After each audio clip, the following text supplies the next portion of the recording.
You have 68 wins. You cannot 69 Mina. Hey everyone, it is the center of attention, Brittany Brooks, and you are watching Simply Reliable Studios. Come on over, Simply. I'm being see, earlier I said something stupid to him, and now this is my receipt. Okay. Sabu's just sabotaging you. Yep. He sure did. Hijacking. Yeah, he's taking over. Hijacking is a better word. You're right. Good luck. Shout out to Simply Reliable Studios making their Symphony debut, sponsoring this match and the entire Dragon Kai demonstration. Heyo, this is Jack Cartwheel. You are watching Simply Reliable Studios. Say his name and he appears. I believe in Noah. I believe in Datula. The Meltzer of the multiverse. Who the fuck wants to compare themselves to another? How much of a mark do you have to be? You couldn't even pick a professional athlete. You went with a fucking journalist? Grow up, man. We just want to say thank you to Simply Reliable Studios for voting us as Tag Team of the Year. Of course. Because you know what they say, right? If you can't swim, you're bound to drown. Tonight, she is sponsored by Simply Reliable Studios from Orlando, Florida. She is everybody's favorite BFF, Izzy Marino.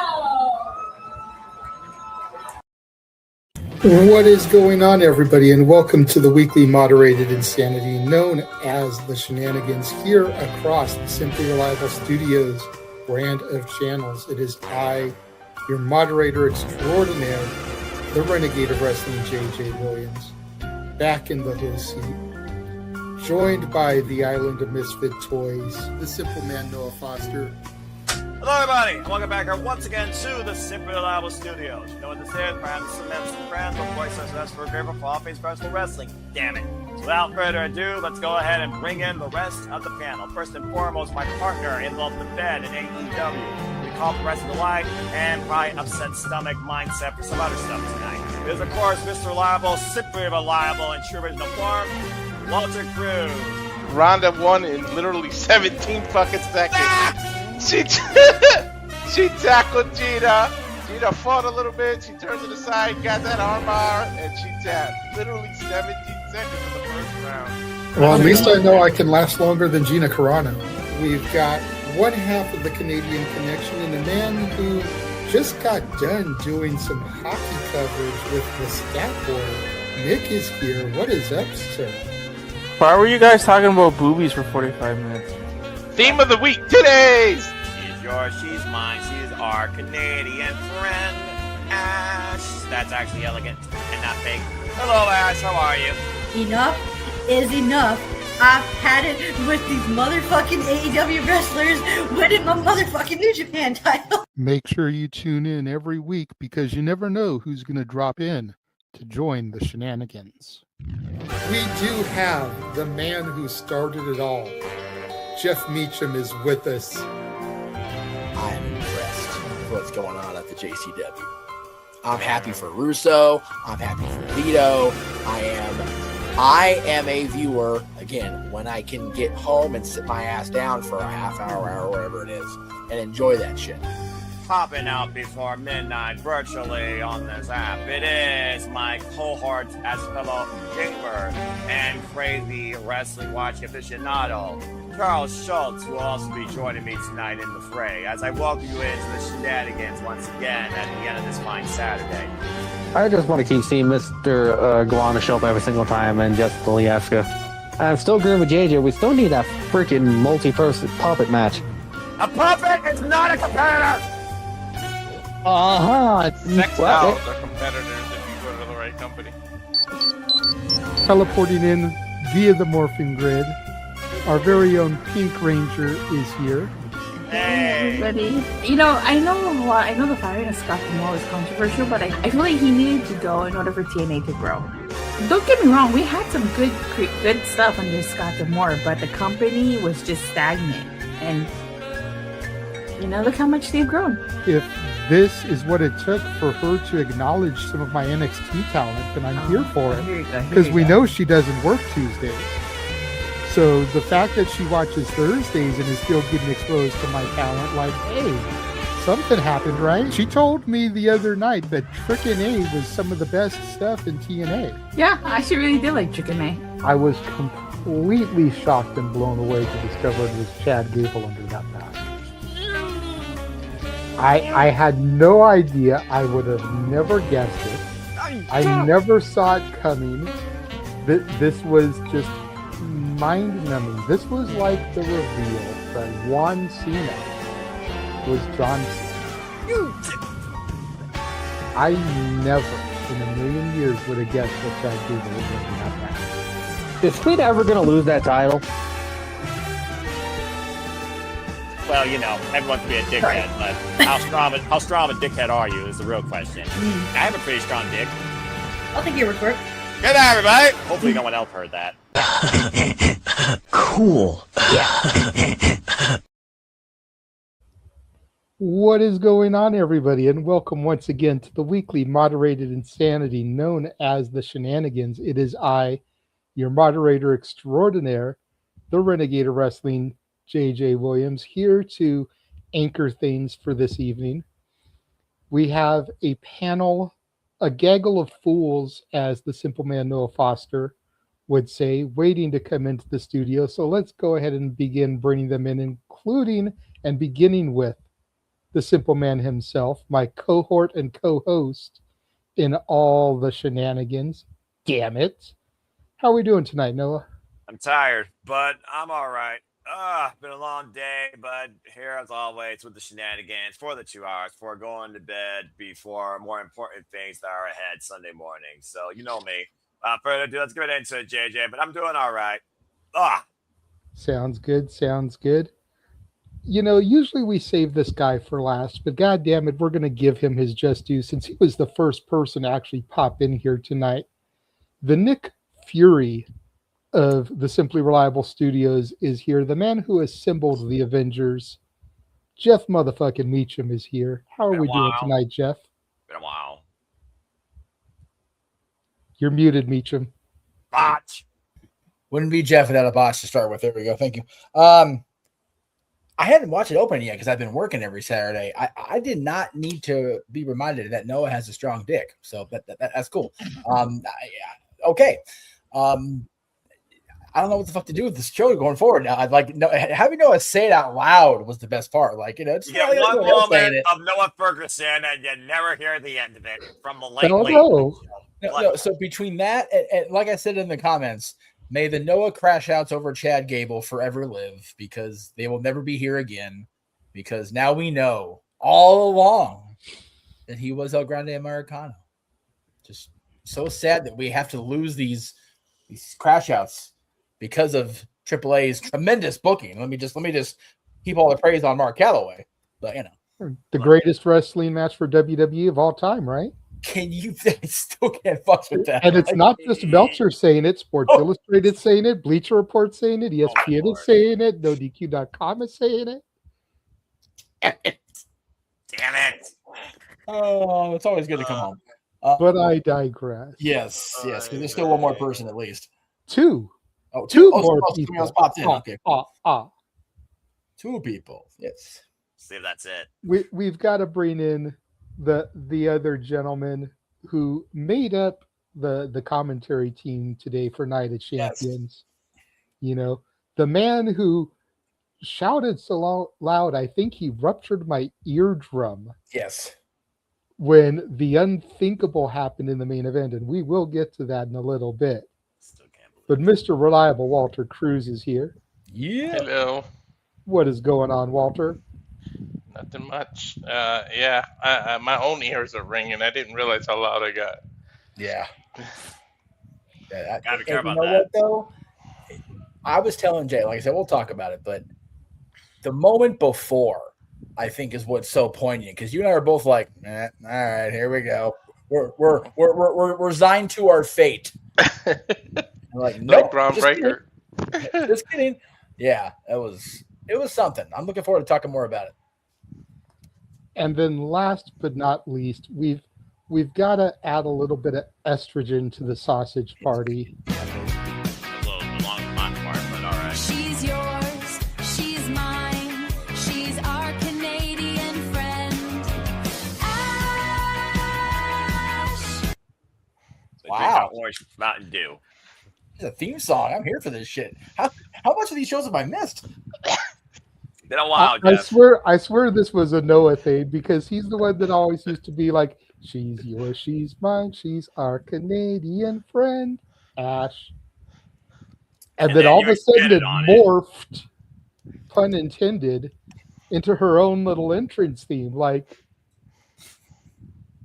yeah, I'm here for it though. It's Yeah, catchy, fuck it's it. poppy, it totally fits. Ash, how are we doing tonight, Ash? It's all good in the hood, yo. Wow. that was the whitest, blackest gangster thing I've ever heard a Canadian say in my life. If the bottom row is going for whitest person of the week award, it's going to be a toss-up now. That's worse than the dick comment. Yeah, that's fair. That's fair. Accurate. I wasn't got expecting my it to be saying fair. that now too. When I ask them how are things going, and they go, "It's all good in the hood." I'm like, "Oh my god, you guys!" Like seriously, you can't speak like a normal person. It's going great. He's got a strong dick. It's going good. Yeah, it's all good. Welcome back, Jeff. There's not near enough booze in this new house yet. Oh my god. Next week. Next week. Oh wait, I no, know. fuck. Never mind. I know Noah resents me every day for putting that in there. Yeah, I do. But like I told him, like, if you're the editor guy, going back and trying to make an intro with funny comments, and you come across that clip, how do you not clip it? Yeah, no kidding. That's fair. I can't think of anybody that wouldn't have clipped that for part of the intro. And the fact that it's the end. Yeah. Good night, everybody. Hope nobody else heard me say that. Like, perfect way to end everything. And it perfectly fit. Beavis and Butthead would definitely watch something just because the next line would be, "Hey, he said dick." That's the main reason Mina Shirakawa is still in there, because Beavis and Butthead watching a hot chick talking about 69 is totally something they'd be watching.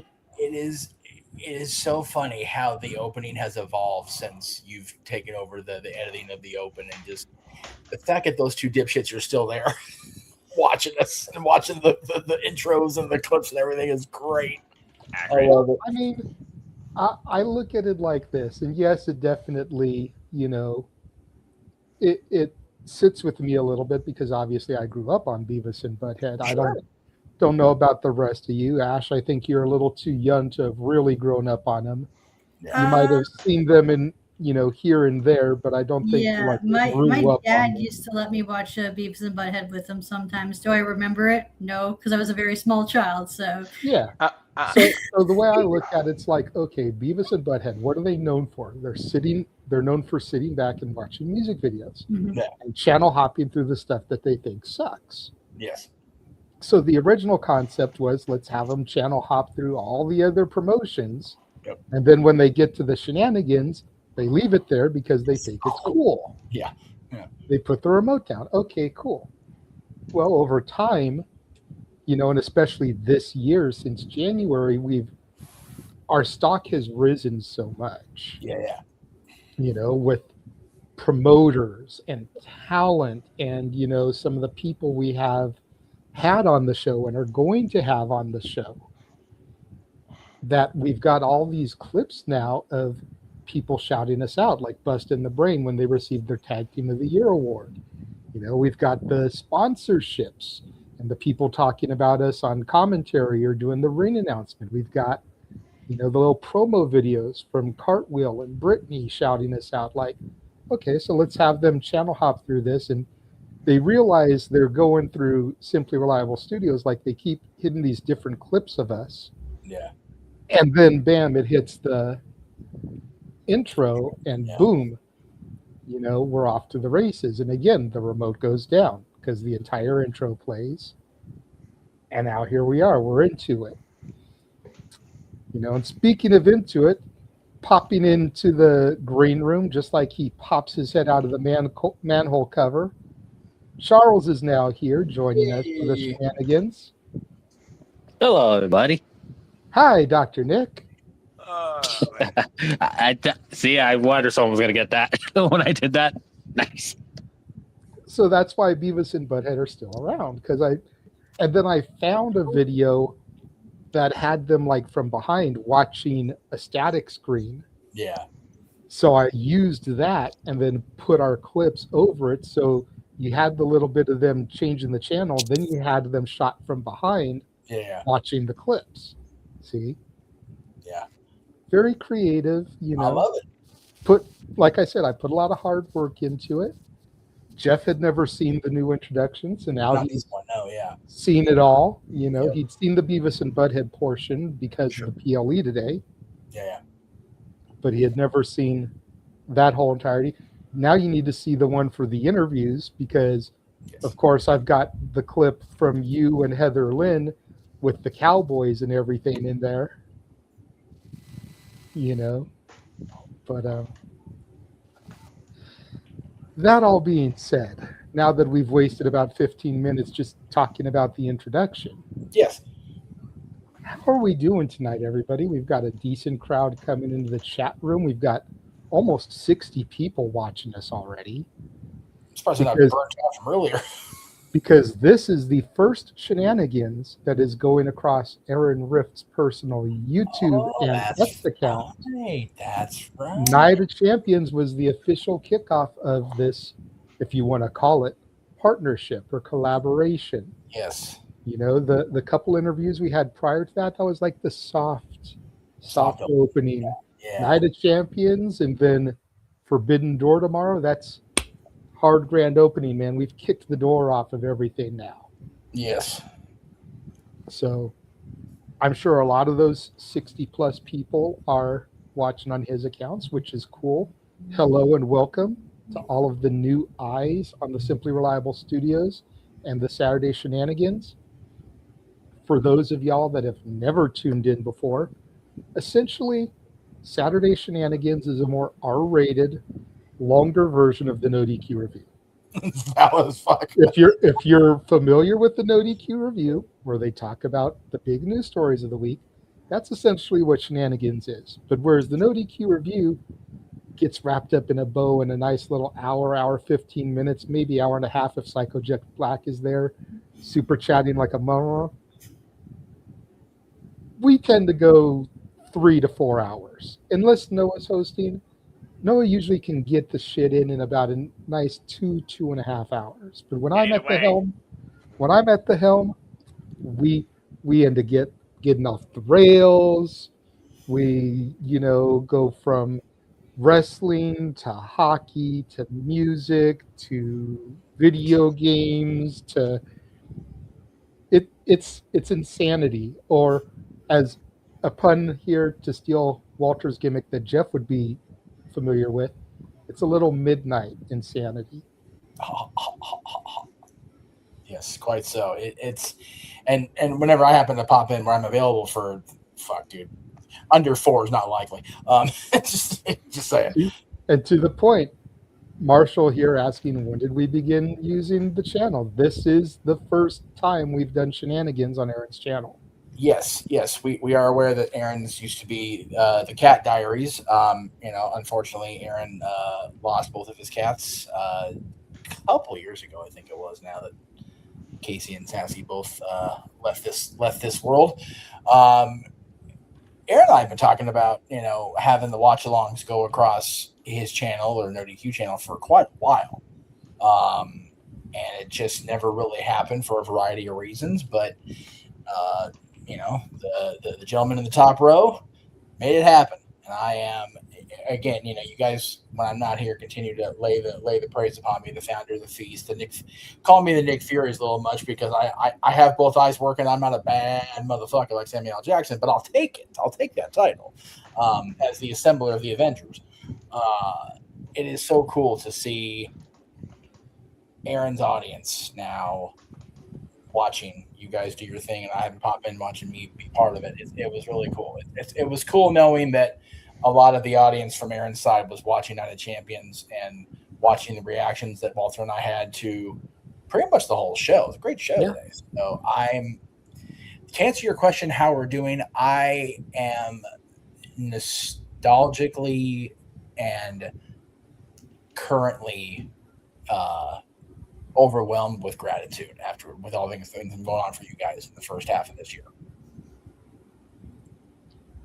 Marshall, I'll tell you what, if you can find me on social media, message me, maybe next week. Yeah. Let us try and introduce the audience to the regulars. Yeah. And then maybe next week we'll shoot you the link and we'll let you join us, because I'm sure Jeff won't be able to be here next week. I can't, yeah. And you never know about Ash and her work schedule. You never know Charles. And you definitely never know about the other half of the Canadian connection. No. Who needs to stay on his best good behavior today, as we had a Canadian win the WWE Championship. So I don't want to hear no talk about any specific Canadian provinces, sir. But the Canadian King of Food, Nick, is here. They missed my nonsense. Okay, you gotta go in quick. They missed your nonsense. You are nonsense. What's going on, everybody? Ready? Go. Skater. This is a car, so it's gonna be short and sweet here. Oh, there we go. Yeah, okay, just kidding. Okay. What happened? Can you hear us? I can hear you guys. Can you hear me? Yeah. We can hear you and the sirens and the dog and all the things. No, I mean, I just had the dog. I don't know who the sirens were. That's from me, North End in Winnipeg, typical day. And you guys don't want me to talk shit about Winnipeg. No, really? No. I will come down there and fight you. I will get my dad to drive me 6 hours to where you live. It is NHL draft weekend. It is Canadian Christmas. All right, let's just calm the fuck down. Like seriously. Well, actually, no, it's not like Canadian Christmas. It's more like Canadian Easter, because we got the draft, the resurrection of the new people in the season. So there you go. Yeah. It's Canadian Hanukkah. You get like 8 days of draft. Damn it, JJ. Drafts last for more than 1 day, so you get like multiple days. Hey, and it was a good draft. Everybody I follow did pretty well. So it was a really good draft. Really, we're not here to talk about drafts. I'm sorry. The Stanley Cup, though, the Stanley Cup can't be Canadian Christmas unless they all get lump of coals because they never win it. Listen, there's only one thing. There's only one thing that matters in the Canadian in the draft today. This year, there's only one thing. Now I got 2 McKennas I have to cheer for. It's valid. That's it. It's valid. I got 2 McKennas I got to cheer for. So I'm good. There's room in my heart for more than 1 McKenna. So and winding it back to wrestling, the one that we interviewed is going for the now vacant Pro Wrestling Symphony Women's Championship at Free For All, as unfortunately Freya the Slaya is injured. Yeah. So her partner Sigrid, the former Erica Demia, now known as Anya Rune, I think. Yeah, Aria Rune. And Kaya are all fighting for the vacant championship. So let's go, Kaya. Yes, but I mean, if we're really talking about free for all, there's one match on that show that just. Oh yes, we'll get there, Nick. We'll get there. Yeah. We'll get there, but before we get to that, because Noah is on a timeline, and we've already almost burned a half hour. I didn't piss him off yet. What the hell? No. I'm not talking about that, but he sets a 2-hour timer. We're like 25 minutes damn near into that 2 hours. And we haven't even gotten to the meat and potatoes of conversation yet. We're still bullshitting. We're still bringing everybody in. So let's pause, time out, run it real quick, Jey Uso style. And let's get into things. Earlier this morning for us West Coasters, we had from the Kingdom of Saudi Arabia, WWE United Champions. I'm assuming by now everyone has either seen the PLE or at least seen the highlights, the clips, the social medias. We have Kinoba. We have Queen Io, Trick, and Tiffy Time retained their United States titles. Braun Breaker fell to Seth freaking Rollins, probably partially due to that gouge he got on his eye that was bleeding all kinds of gnarly. You would have thought it was Matt Tremont and his ruptured pus bubble. And your new WWE champion, the lovable Muppet himself, Sami fucking Zayn. Oi! Now, before we get into everyone's thoughts on Night of Champions and everything, I'm going to turn to the man in the middle here. I'm going to turn to my co-host extraordinaire. I'm going to turn to the man who moderated Simply Predicting. Noah, did I call it or did I call it, my brother? You did. I give you credit where credit's due. You absolutely called it. So I'm going to throw it to you first, bruv, because I know you're focused on other stuff, so you can give your simple breakdown here, and then you can get back to what you're typing as I go around the horn to everybody else. I mean, it's a credible moment, and that's what WWE is about at the end of the day. It's moments. They capitalize when they think they can maximize the outlook of an event that happens, whether it's negative, positive. It brings a conversation, and it brings eyes towards at least maybe the next week. It definitely also puts out there that maybe next year it will be something completely different that won't involve Sami Zayn holding or going after the undisputed WWE Championship. And the fact of the matter that he pinned Cody Rhodes and doing it via reverse roll-up, and Gunther right now is trying to beef with Nick Aldis, it also leads me to believe that we might see Nick Aldis back in the ring, and much to what I thought about, it will be Sami Zayn and Cody Rhodes. But much to what you thought about with Saturday's main event so close around the corner, it sounds like to me that this might be just a fleeting moment, but still, the fact of the matter that he's been involved in this for 25 years, and we can now say Sami Zayn is or has been WWE champion. It's very nice. It actually was the one moment that it mattered as I was able to watch the, let's see, that thing was like 3 hours long for y'all, right? You had 5-minute long commercial breaks. I ran it back. I only watched the matches because F Def Rebel, F Promotions.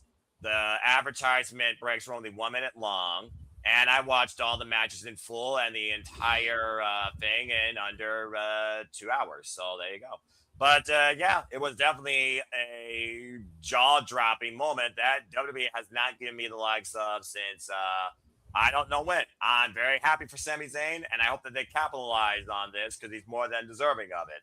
As far as Gunther Nick Aldis, hey, he's called the career killer. You want to bring that back? See if he kills Nick Aldis' in-ring career altogether. And keep that gimmick alive, and don't pigeonhole him into being a champion and losing it immediately. I hope Sami Zayn's moment is not a flash in the pan, and hopefully it means Cody Rhodes does not hold on to this championship again for a little while, because I think there are a selective number of people that are sick of that. But congrats to Sami. Walter, you were the lead man on the call. I mean, I know you blasted my eardrum here, but I actually think I heard you all the way from Grass Valley. I think Jeff heard you from Grass Valley. I think Ash heard you from Grass Valley, the way you were screaming.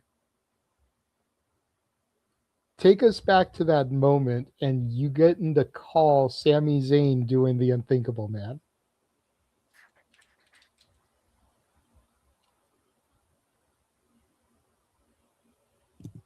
He's muted.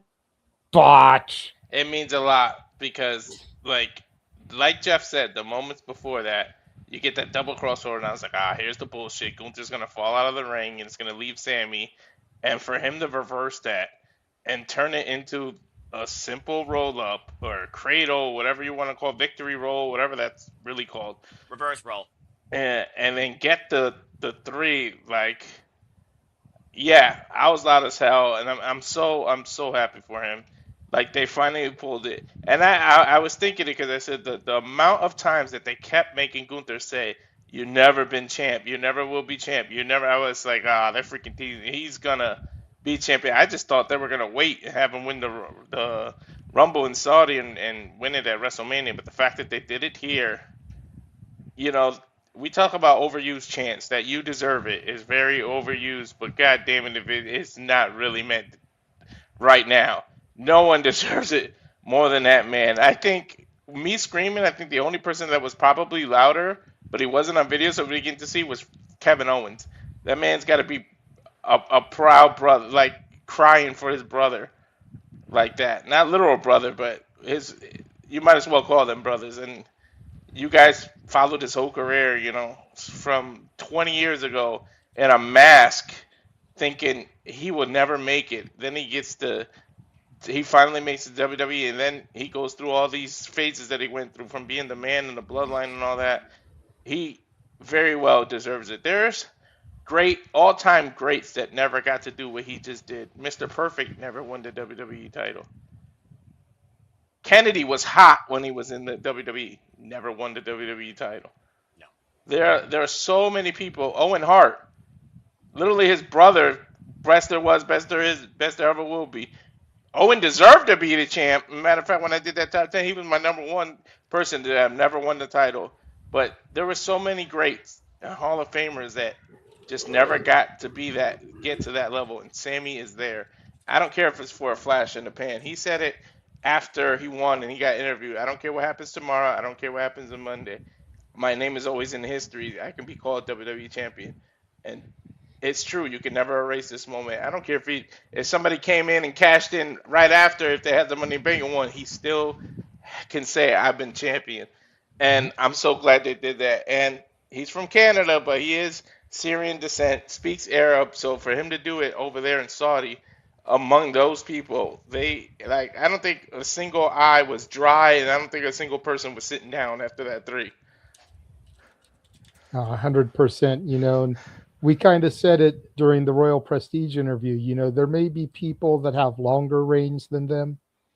There may be people that have more reigns than them in the history of the Pro Wrestling Symphony Tag Championships, but they're the inaugural. Nobody will ever be able to take that away from them. You know, before I go to Jeff, who is on the call as well, I am going to ask everybody to turn your headsets down just a little bit, because I do have a snippet of the call here from the end of that match. Cody getting up. Is he going to hit Cody with the haluva kick? No, Gunther slaps the sleeper on him as he was running. Reverse. Cody, double crossroads. God damn it. And then he held on to Sammy as Gunther rolls out. Now we know what's about to happen. Oh, man. He held on. No! Sammy slipped! Roll up! 1, 2, 3! Sammy Zayn, Cody rolls! Sammy Zayn is the WWE champion! Holy shit! Oh my God. Sami Zayn rolled Cody up and is the new WWE champion. That almost looked like an accident. Holy shit! Holy shit.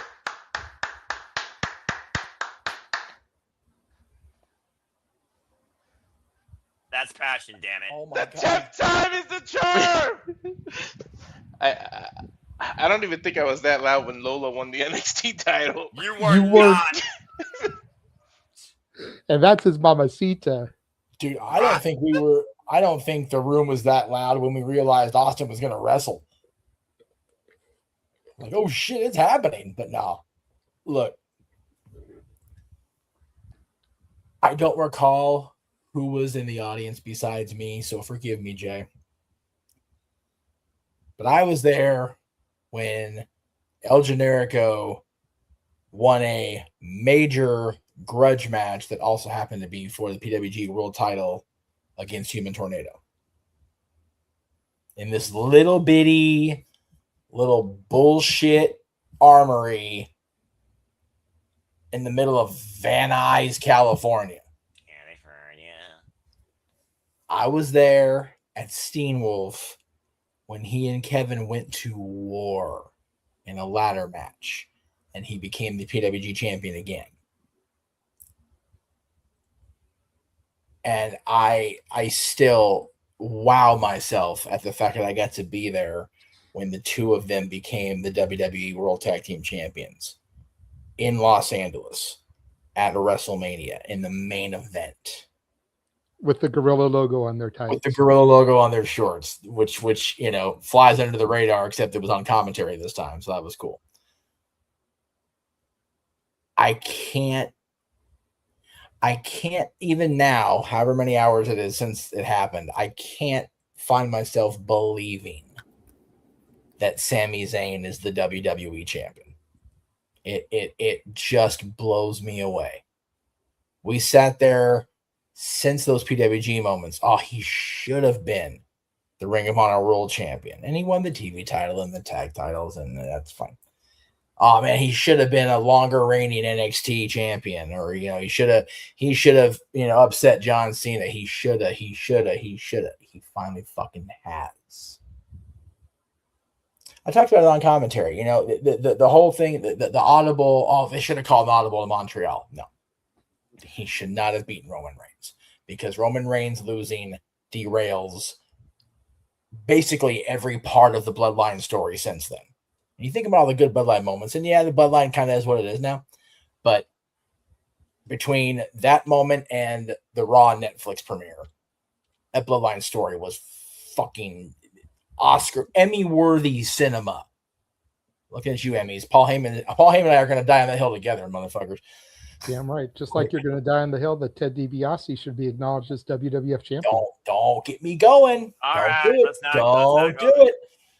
Because goddamn it, he should. But this, if it ends in the Garden, if it ends in Minneapolis, he's right. Much like Rey Mysterio, much like Jinder Mahal, much like Drew McIntyre the first time. Drew McIntyre leaving that company, you would never thought he'd be back, let alone being the champion. Being a credible, us going, why the fuck was he not WWE champion before? Right? I don't know if Sammy will ever get that phrase, because none of us ever fucking fathomed this for him. Really. Simply predicting, yes, you did call it masterful, Nostradamus-like skills. I'm not even going to lie.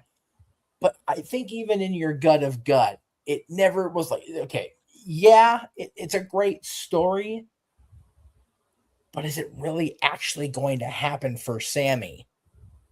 And I'm having a very difficult time not welling up with tears over my friend being the champion. Yeah. You and I both got to interact with him away from the eyes inside that ridiculous goddamn sweatbox. It's almost as bad in here right now. Just getting to talk to the man.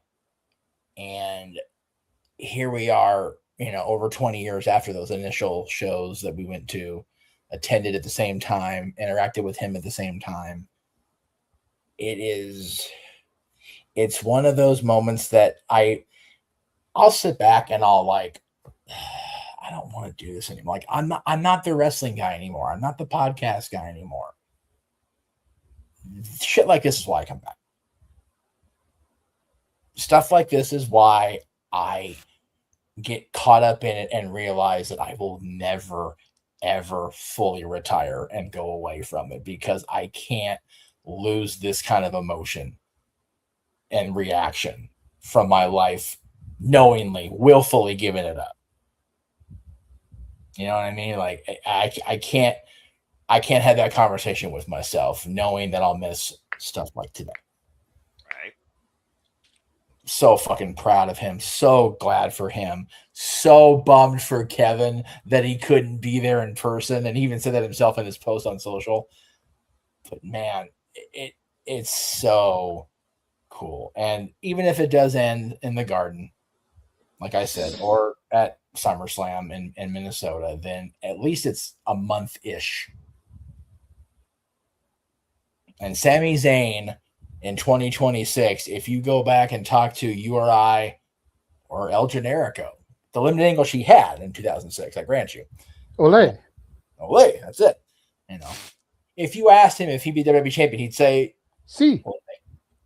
Now he'd probably say no, but he'd still say Ole. Because you don't, it's mind-boggling. It's mind-boggling to think of Mr. Wrestling Kevin Steen and El Generico being heavy focal points of WWE storylines the last, 10 years or so. But it's fucking cool, and I'm here for it.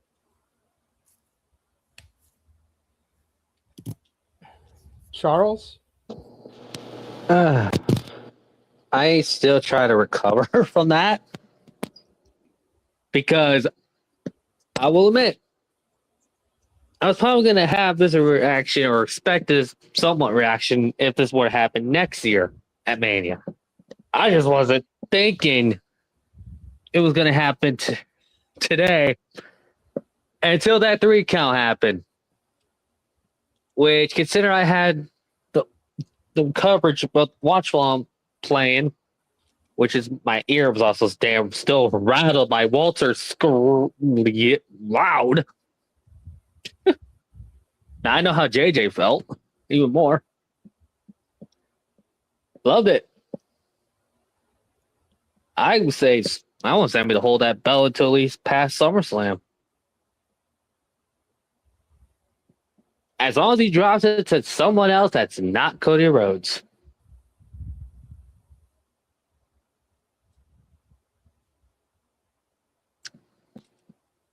That's all I want.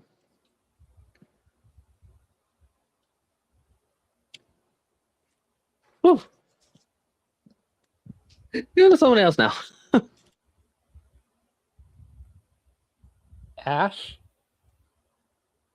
As I bounce back and forth here between then and now. All aboard the Zane train. Whether it be a long ride or a short trip, choo-choo. I'm waiting for the spaces tomorrow to see how many people are crashing out over this. I'm not going to lie. I'm waiting to see if it's as bad as when Jey Uso won the Rumble or not. Because part of me is just going to kick back and laugh. Just like one of my favorite memes, the dog in the burning house. It's fine. It's fine. It's fine. Everything's fine.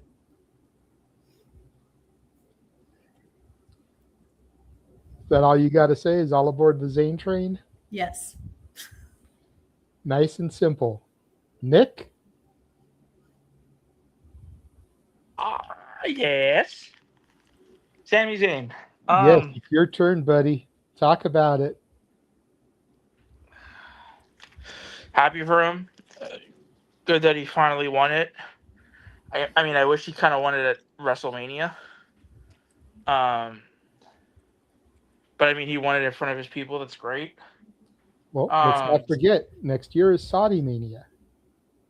Yeah. That's what I mean. Like, I would have hoped he would have won it probably next year. But I mean, Cody, what is Cody doing with the title?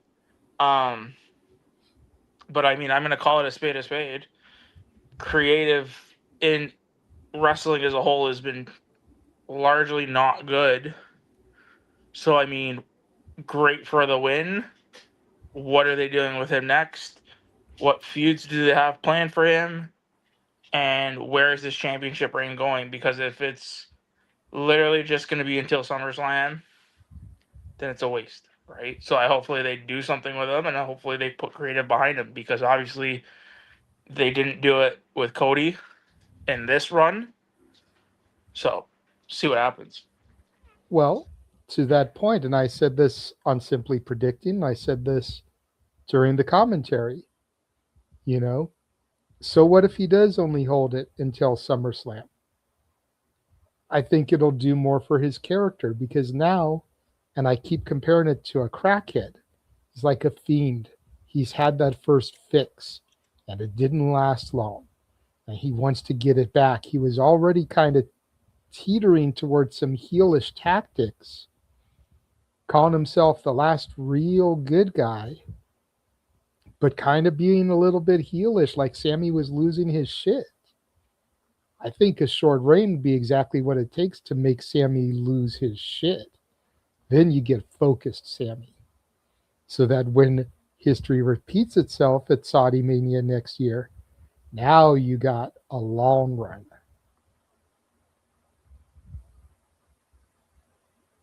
You know?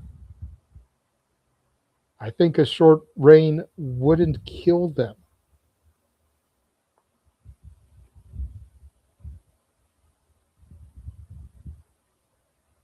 Nick? Oh, Nick, I was Sorry. talking to you, buddy. Like, if you're Sorry. gonna be here, you gotta interact. No, sorry, I had food in my mouth. That's what she said. That's what she did say. No, you're right. I mean, nothing. It always doesn't have to be a long reign. It could be a short reign to be an effective reign, but you only get there. It's just like we talked about with Royal Prestige. You only get this.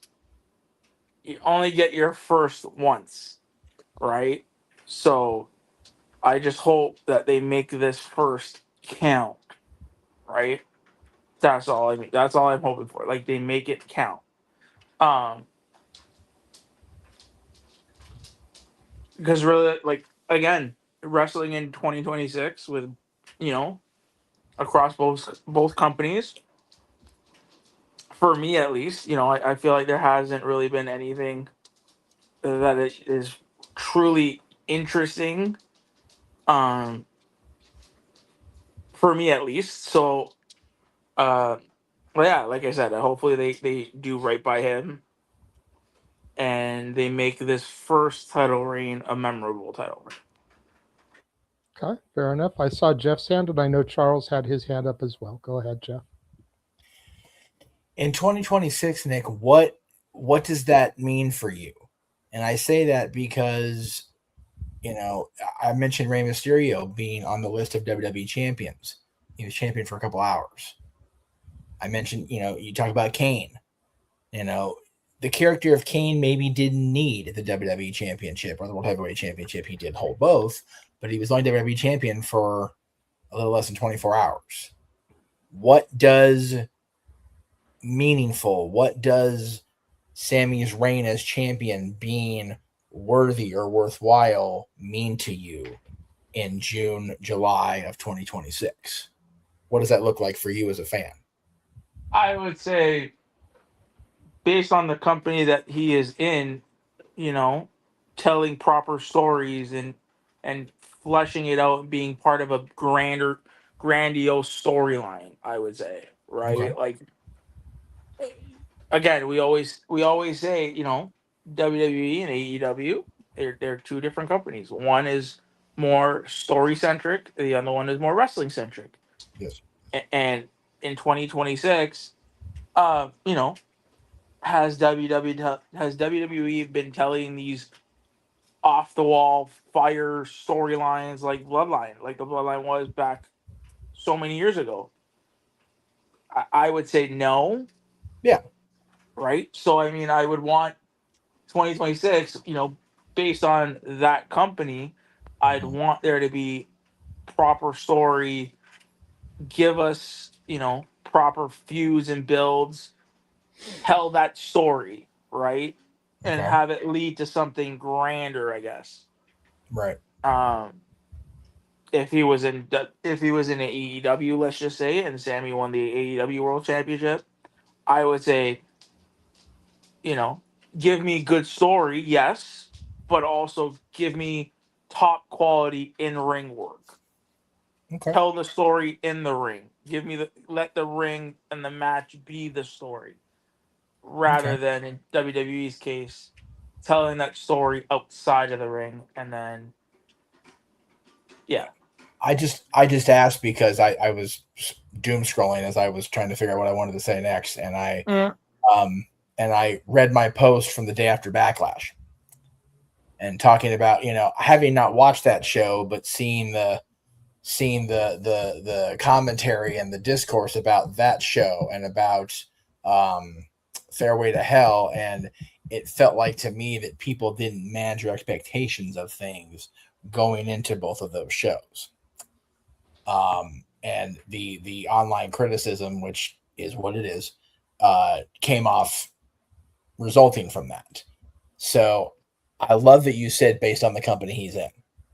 I love that you made sure you put that asterisk, that little toggle on the tag, because I personally am okay with Sami Zayn dropping the championship in the Garden or at SummerSlam.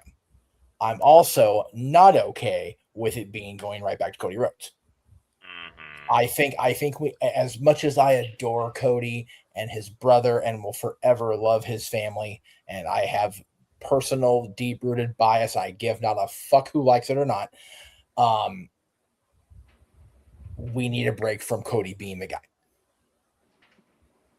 And for those of us that were just overjoyed when he came back 4 years ago, that's a nasty little acidic pill to swallow. But it is what it is. So I am all about him having Sami Zayn having a long, by 2026 standards, long WWE Championship reign. I want to remind everybody at home who most of you in the audience are part of the IWC. We're on the internet. We're talking about wrestling. We're a community. Therefore, we're part of it, whether we want to be or not. Manage your expectations. If he loses it on Monday, yeah, go fucking ape shit. Go off on your socials. Like, be those fucking twat waffles. But if he loses at the Garden or at SummerSlam, think big picture. Yeah. If he reigns beyond SummerSlam, fuck, dude, stand up and cheer for creative because that's awesome. But, yeah. Anyway. I would, sorry, real quick. So the way I look at this, and again, like I said, I'm basing my answer on the company more so and where they are. I look at this championship win and I can see it being like a Darby win when Darby won his, right? Okay. Now again, this is why I say based on the company, because both of them have that underdog spirit. Darby has it, Sammy has it. Yeah. But because they're in different companies, Darby's story was, how long is he going to go until his body breaks down? Yeah.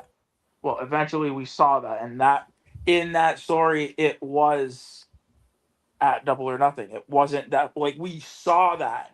Yes. I don't see the same with Sammy in WWE because they're I don't know. Again, where from what have they given us now in the interim before that? Like what direction have they given us to see where it's going for the future? You know what I mean? Like, at least when Darby's lead up to the AEW World Championship, we saw it.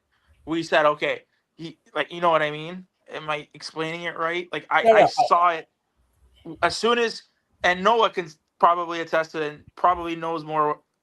What I'm trying to say is, we saw that win coming. We knew where it was going. Because we already said it from the jump when they were teasing it, right? Yeah. That he's only going to last a month. And sure enough, with the story that they told and played out, it only lasted a short time. With Sammy winning it, what have they done in the interim to get us to that point? Where I can say, okay, if Sammy has a short reign, well, they've already, unless they're doing Obafemi versus Sami Zayn at SummerSlam. It's very possible. Oba's the king of the ring. So I love you use the Darby analogy, and I say that because I saw Darby's brief run as what we should have gotten when Max was champion the first time. And we only didn't get it because his body betrayed him. The only reason I love Joe, I like John Moxley, I like all the guys that have been there, okay? The only reason those reigns happened between Max dropping at World's End 23 and regaining at World 1025 is because Max had to leave to get better, and they had to find a way to put him back in that moment where he was going to be champion again. They couldn't just say, okay, hard reset, fucking Russo Bischoff, April 2000. Just kidding. They had to tell a story to get there, and they got us there, to AEW's credit. Tonight, the story has been Sammy is growing frustrated. Sammy's always been the guy that's been there, being supportive, being the last real good guy, being the guy boosting everybody else up, and getting told you're not worthy, being told you're never going to be that champion. I fucking said it in this show not 10, 15 minutes ago. I never envisioned that for him. That's your story. And if he does lose sooner than we think he should, JJ's point is valid. The crash out will be fucking extravagant. And then we get into Saudi and he wins it back, possibly. I'm here for it. I'm here for whatever happens. I try so hard to when I do pop back into the internet wrestling community to go, hey, let's calm our tits a bit here about creative, especially from Paul Levesque. Because, and again, I said this during the commentary today, I encourage everybody to go watch Chris Van Vliet's interview with Paul Heyman and Cody when he appeared on the Arowane show. Because I did not even consider the whole, Paul Levesque is serving so many different masters as the chief content officer, not just creative. He's in charge of everything that we see on internet streams, on YouTube clips, on ESPN, on NBCU, on every outlet they have. The problem is he also has to answer to the heads of NBCU and ESPN and, things like that. He's having to juggle. Tubi. Yeah, Tubi. He's having to juggle through at minimum 5 or 6 different, corporate network overseers going, okay, yeah, but on our show, we want this. That's a mucker feather of a challenge for anybody, on top of having to actually have the stories lay out properly, which is why I have been very quiet in this second quarter about criticizing the creative, because what I have seen, dude, I will forever point to 1993 through 95 and go, not the worst, because that was the worst. We don't talk about 1995. We don't talk We do about not talk about 1995.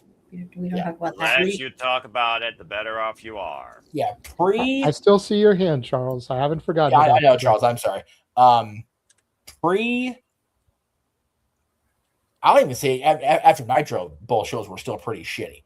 But end of 95, really 96, yeah, I don't want to hear anything about how bad creative is. Because no, it's not. It's not the worst it's ever been. By a country fucking mile. And there's also WCW 2000. But again, I will defend that, which is scary because it's Vince Russo and people know how I felt about Russo. WCW because 2000, of the changing of the guard and all the different bookers that were coming and going and trying to course correct. It's like J.J. Abrams and Rain Johnson. Paul, right? Yeah, I will forever say, I'll go back to Jim Ross's quote about WCW 2000. Or it may have been Conrad Thompson. Vince Russo never got to coach a team for a full season once he left WWE. How can you expect a manager to turn things around in the season? It doesn't happen in real sports. It doesn't happen. It was an unfair thing then. It's even more unfair retrospectively to condemn Russo for that year of WCW. And to condemn Triple H, Paul Levesque right now, when we're not even out of it, we're still up in the shit, is unfair. Anyway. For WCW 2000, at least you can make the argument that it's so bad, you can laugh at it. Whereas 1995, from what I've heard, there's nothing to laugh about. Dude, every Key Mabel. I'll leave it there. I want to get to Charles because he's been waiting patiently. But I wanted to also piggyback on what you guys were saying myself real quick. First and foremost, Shout out to the over 100 of you guys that are watching us right now. Biggest numbers Shenanigans has ever had. Yes. So right out the gate, thank you, Aaron Rift, for allowing us to be on your platforms. Every channel we are on right now has at least one person watching. And we are on the Casa channel. We are on, I want to say we're on Batty for Wrestling. We're on N Foster. We're on Walters. Yeah, we're on Walter. We're on Aaron. We're on Batty. We're on Noah. We're on Casa. Then we're on Walters X, the Simply Reliable X, and the Aaron Rift X. So all 8 channels that we're on right now have at least one person watching, over 100 people watching right now. Shout out to everybody that is tuned in for the Saturday Shenanigans. Now, before I hand it over to Charles, prior to coming in here tonight, I was watching everybody's favorite YouTube podcaster. No, not Aaron Rift. Watched that earlier. I was watching everybody's favorite podcaster from New York because I find him entertaining. You can like him, you cannot like him. I find him entertaining. The same way I found Howard Stern entertaining back in the day. He brought up a decent point, in my opinion, about Oba should go for Sammy.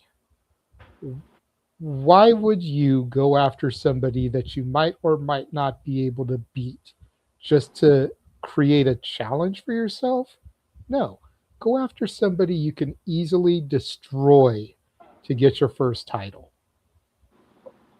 So if we get Oba versus Zayn at SummerSlam, that leaves Roman open. Seth just ended his thing with the Vision. Seth has his sights set on the title, on his title, which Roman has. Now you have Seth versus Roman at SummerSlam.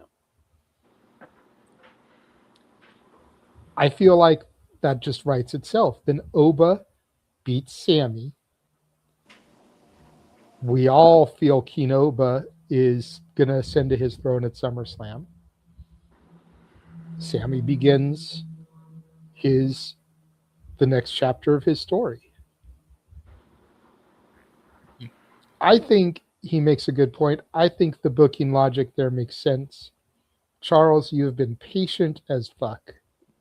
Go ahead and peek your head out of the sewer and tell us what you have to say. One, talking about Raw, creative, and everything else. Do we need to talk about 2019 too? Or no? Oh, and speaking of Raw, let's not forget Monday night is a 2-for-1. It's Raw and SmackDown.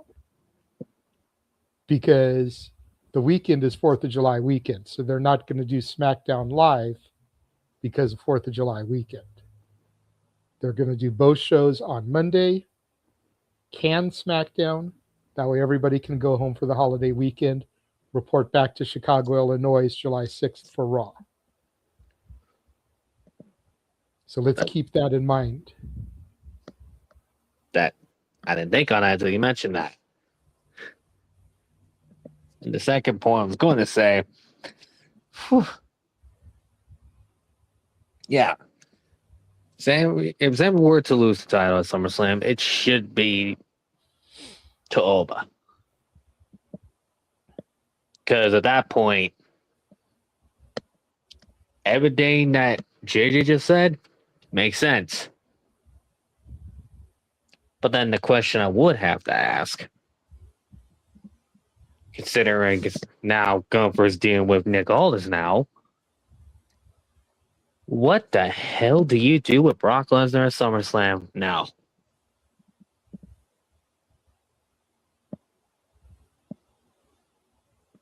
It's a good question. Because now since Oba won the tournament, and now Gunther's going up the nose, like, okay. Because they were going to do the Brock and Oba match at Saturday night's main event. It was like, all right. The hell do you do with Brock Lesnar at SummerSlam? Because it'd be weird if you're having it in Minnesota and you don't have Brock on the card. It'll be weird. Forgot to ask that question. So I was thinking that all day.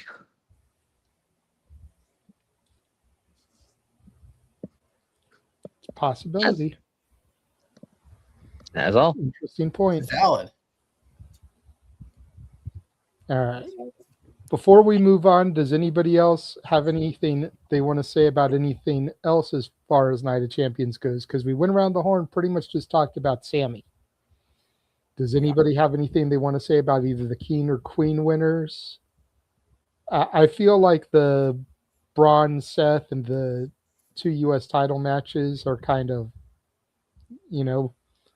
even though I think I got each of those wrong. Yeah. No, I got Trick right.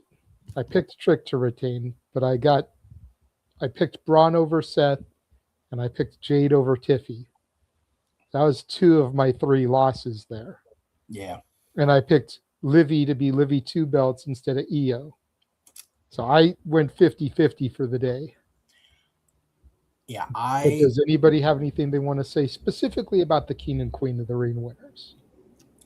I'm surprised they went with logical booking, if I'm going to be honest. Well, but what's logical? Because we still don't know the severity of Rhea's injury. Right. And that's the thing. We don't know. We're not going to know until they want us to know. And it could be that they're hoping, praying that Rhea can get better and defend her title. But they did move very quickly to have EO say, all right, Liv, it's you and me at SummerSlam. So we're not going to get that EO Rhea payoff, at least not yet. Yeah.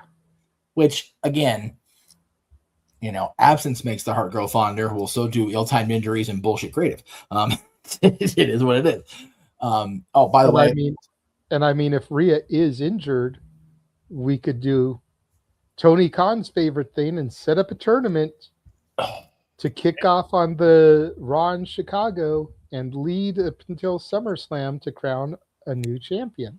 We could. Battle Royal. Nobody's lazy. You know that. As long as they don't crown an interim champion like Tony, I'm not opposed to that. You know what I mean? That's true. But They anyway. haven't done that for a while. Yeah, I will also say in my rant earlier, 2019 creative was fucking rough across the board. We don't talk about 2019 or pandemic either. We don't talk about 2019 WWE creative was a huge help to AEW's initial success. I'm not going to criticize pandemic booking too bad. No. Only because, Ash, that's when I came back into it. Yes. Oh, yeah. I didn't know of the dark times of 2019. You're very I fortunate. came back during the Thunderdome era. Yeah, and Fair enough. It's also the reason why I still hold Rainbow Bright NXT to such a high degree. Yeah. And why Noah still scoffs at me for it, because I wasn't watching for the Black and Gold era. Right. So my first exposure to NXT was 2.0 NXT. Yes. Had I been exposed to Black and Gold, maybe I wouldn't like 2.0 as much as I do. Right. And 2019 WWE creative was rougher than sandpaper. On the flip side of that, though, AEW having the opportunity to just get that audience drawn in, for my money, when Roman Reigns had to dip out of WrestleMania due to the possible threat with his leukemia being affected by the isolated atmosphere, they talked about in the interview this week, that pullback on that couch, that god-awful couch that Vince McMahon hated so much, of Roman and Paul, saved Roman Reigns' career and gave us some of the best shit they possibly could have with what they had to work with. Yep. So, yeah, 2019, I will forever condemn the creative, but also thank you, because it got us out of the dark ages and back into the promised land that was the bloodline. But as far as the king and queen of the ring, I love that they went with logical booking. Io Sky has been she's been champion. She's kind of had a mixed bag of, working with factions and whatever for a bit. And then she's just been able to be on her own and just shine so bright. Whereas Liv Morgan, Liv could stand a peg or two to be knocked off of. And I think her losing this match without having to lose the title was key. If it had been a championship match and she'd have lost, I'd been like, okay, what are we doing? And she was cursed to lose the match. And she was cursed. So it didn't really hurt her. It only increased the power of Danhausen to the masses, which again, keep doing that. Keep doing that. Please just give me more Danhausen. Not like a whole show of it, but just have him cause this random shit of chaos that threads through. Mm-hmm. And I will take Frank and Miz all week, every week, because that shit, dude, I need to text Mike and go, God damn it, dude. You and Heyman both need Emmys now. This is ridiculous. Anyway. Mizhausen's my favorite thing. But Oba winning, it almost had to happen. And I only say that because we wouldn't be sitting here right now had Jay won, because the internet literally would have melted. We would have had no platform to use today. Accurate. So, and Oba, much like Brock Lesnar in his debut year on the main roster, is now the king of the ring. I don't think we're done with Brock Lesnar yet. Nope. I think whatever booking they've got in their twisted little bald-headed gray beard minds back there in creative has Brock Lesnar factored in against Oba Femi. Whether it's in Minnesota, whether it's in Riyadh next year around April, or whether it's in the Garden. Whether it's in the Garden in a few weeks, right? We don't know. And again, my whole thing about manage expectations, it's okay not to know. I swear to God it is, guys. That's the beauty of it. So I love that they're both king and queen. I love that the champions retained. Not a fan of the online backlash that went against Jade, particularly from who it came from. But, Jade, Jay's going to take it in stride and snatch everybody's bitches' wigs off, so she's not going to give a fuck anyway. Nope. And that's one of the reasons I love her. And rocking that purple's another. Damn, seriously. If everybody's favorite color wasn't purple before today, or, red, red shorts hugging things, then y'all aren't on the proper color wheel, clearly. But I digress. How they're getting away with that shit in Saudi Arabia, I still don't know how they're getting away with it. Because the government's got to be going, yeah, okay, we'll allow it. It's live and live is loved in Saudi, so that's how she got away with it. That's probably valid. Probably the best balanced booked WWE show since this criticism of Paul Levesque really kicked into gear in the early part of the second quarter of the year. Because people have been on his shit. And I think this show was booked and presented very well today. Agreed. Go ahead, Ash. So I was going to say, I got a lot of my predictions wrong, and I couldn't not be any more happier about that. Right. Also, you guys was talking about Jade outfits. Can we talk about Io Sky's beautiful pink Power Ranger outfit? Goddamn. Dude, she was adorable. Tiffany's outfit was fantastic. I was worried that butterfly thing was rigid enough on the top, it was going to be sharp and dangerous, and it just kind of flowed with the outfit. I was like, all right, I'll allow it. I'm so happy Io won. I love her so much. Oh my God, I love her. I love Io. She's one of my favorites. I love that woman. How do you not love Io? Right? She's just one of those wrestlers who just, I see her and I'm just instantly happy. No, I concur.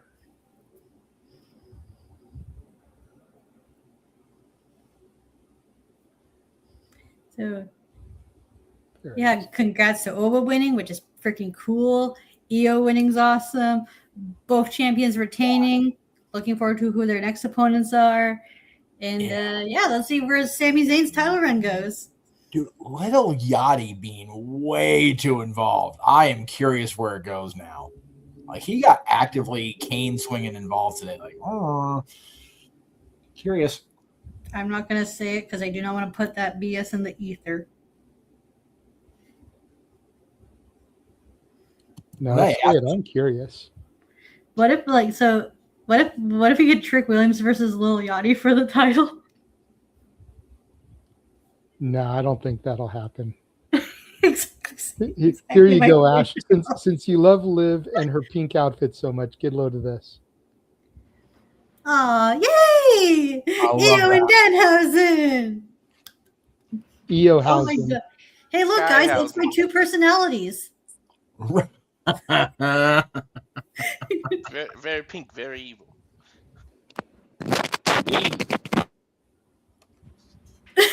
You okay there, Noah? Noah's face. What the hell? You know who Trick Williams should be facing next? Carmelo Oh, I Hayes. think I know who you're talking about, Nick. No, honey, not you. The gingerbread man? You'd fuck a bitch up, you're right. But guess what? Joe Hendry ain't no bitch. Dude, I need Hendry back on TV. I need Hendry Hausen to be a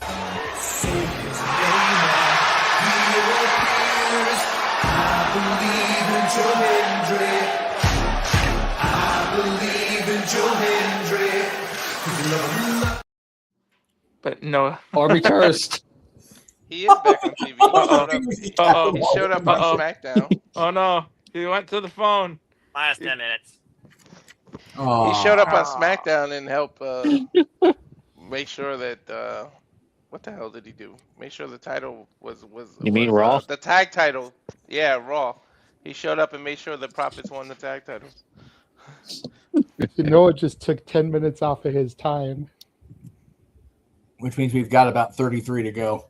Yeah. You show him what I said about a certain animal in the desert. it'll probably Yes, and I be commented bad. back on it. You bad. You I'm here trying to get us canceled as shit.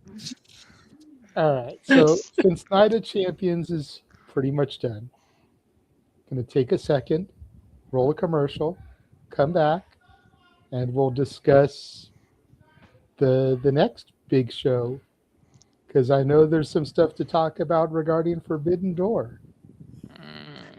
We will be right back. And now for a taste of things to come.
And it's really here that trailer show. Here at the Cinema Studios, we encompass, celebrate, engage, pontificate, analyze, criticize, and react and cover all the wrestling.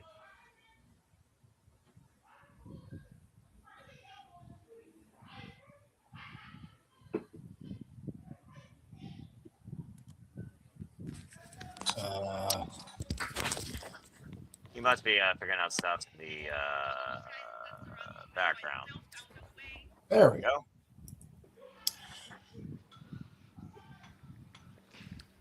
Okay, let me say today's a good day. Not only we had Night of Champions, I'm back on Shenanigans. The Angels won, and they beat the Athletics at that. And the Dodgers done whooped the Padres' ass. So, I'm on a cloud. Let's go. All the positivity. Let's do it. So to the 107 of you guys watching, that is what you can expect, some of what you can expect from us here at the Simply Reliable Studios. As we do cover watch-alongs from multiple companies.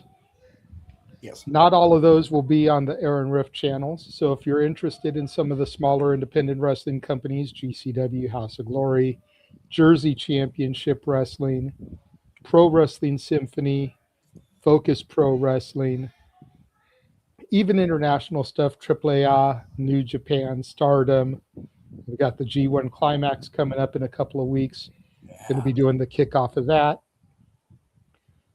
So all those things that I just named won't be on any of Aaron's channels. So if that stuff interests you, make sure you subscribe to all the channels here within the Simply Reliable Studios. Which brings us to Forbidden Door tomorrow. And I mean, we've already done Simply Predicting. We've already talked about it these last couple weeks ad nauseum. You know, we've gone through the whole, is the Forbidden Door dead? The whole concept. We've talked about, you know, the individual matches. We've talked about what we're looking forward to. So the question would be, what is there really to discuss then? But I figure, you know, we're on the eve. You know, Safet keeps throwing into the chat, happy Forbidden Door weekend. He threw it in the chat while we were doing a WWE watch long, which was most definitely the wrong place and time for it. Yeah. Happy Wrestling Weekend is probably the more accurate thing to say, Safet, as there's WWE, NXT, TNA, GCW, and AEW this weekend. And that's just the stuff that we are going to eventually be covering, whether live or via Memorex. So just singling out one particular show and calling it that show's weekend is probably the wrong look in this group. Yes. Be careful before the banhammer comes out, good sir. This is your only warning. But last night during the CMLL show, there was a title change on the CMLL show, and it could play into a change for a match tomorrow. As tomorrow we have the teams of the Young Bucks, Unbound Co., and Sky Team in a triple threat match. Now, Sky Team are the new Ring of Honor Tag Team Champions as of the CMLL show yesterday. Oh. Could those titles end up being put on the line tomorrow? Does that change anybody's prediction for the matches tomorrow? Obviously, things are kind of locked in for tomorrow come what time, Noah?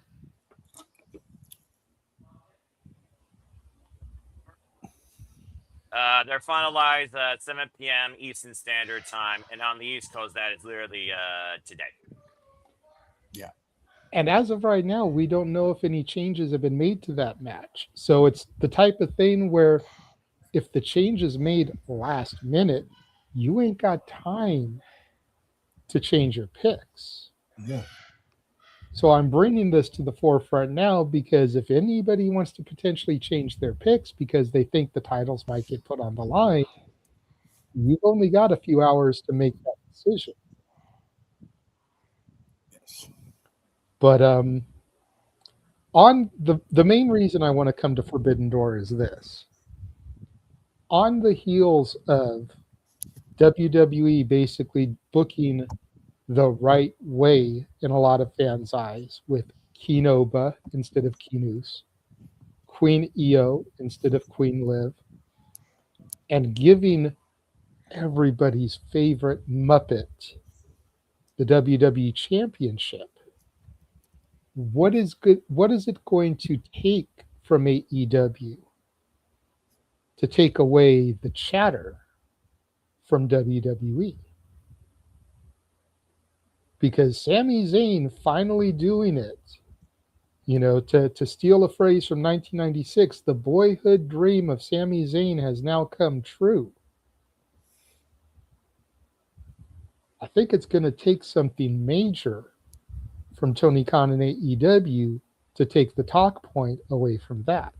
Yeah.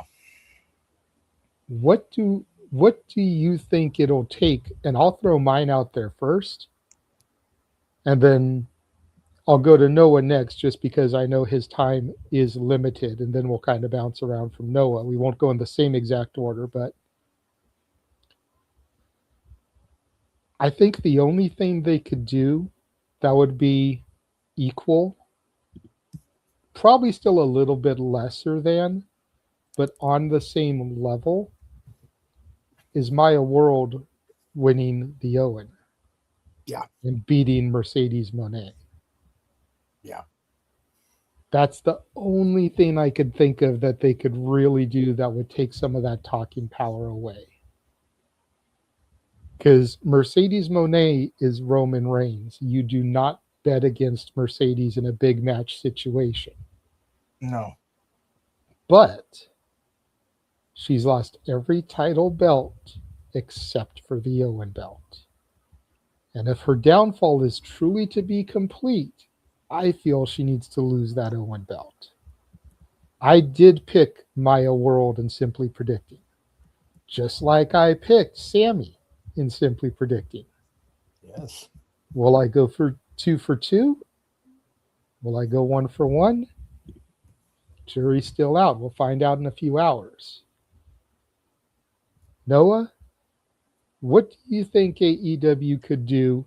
And don't just say put on a kick-ass show, because AEW sets the bar in their pay-per-views and yada, yada, yada, because we know how you feel about AEW versus WWE. But from a talk point perspective, what is something that you think AEW could do tomorrow to take the narrative away from Sami Zayn becomes WWE champion?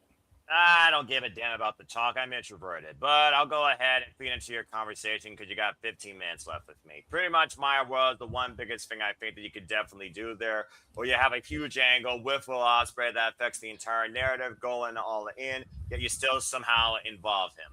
Other than that, I don't have much more to say to this conversation because I don't think like that, nor look at the business like that, nor do the this versus that.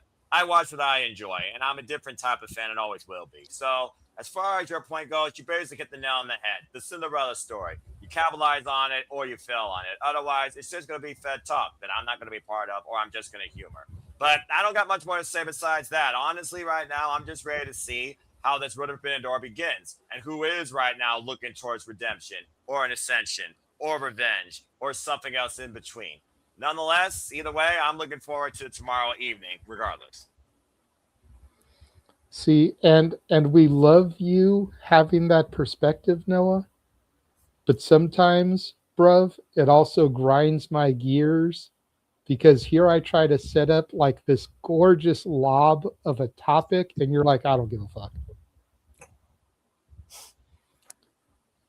Irks the ever-living shit out of me sometimes, bro. Will never change, bruv. I am what I am. I know. All that I am. So, Boop, boop.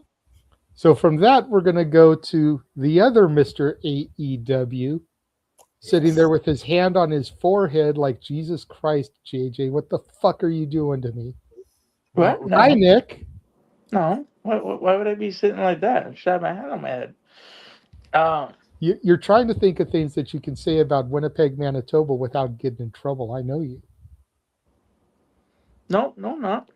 Good. There's no, I'm not saying anything about Winnipeg, Manitoba. So There's a Pager and a hell of a potential match tomorrow. I'm just throwing it out there.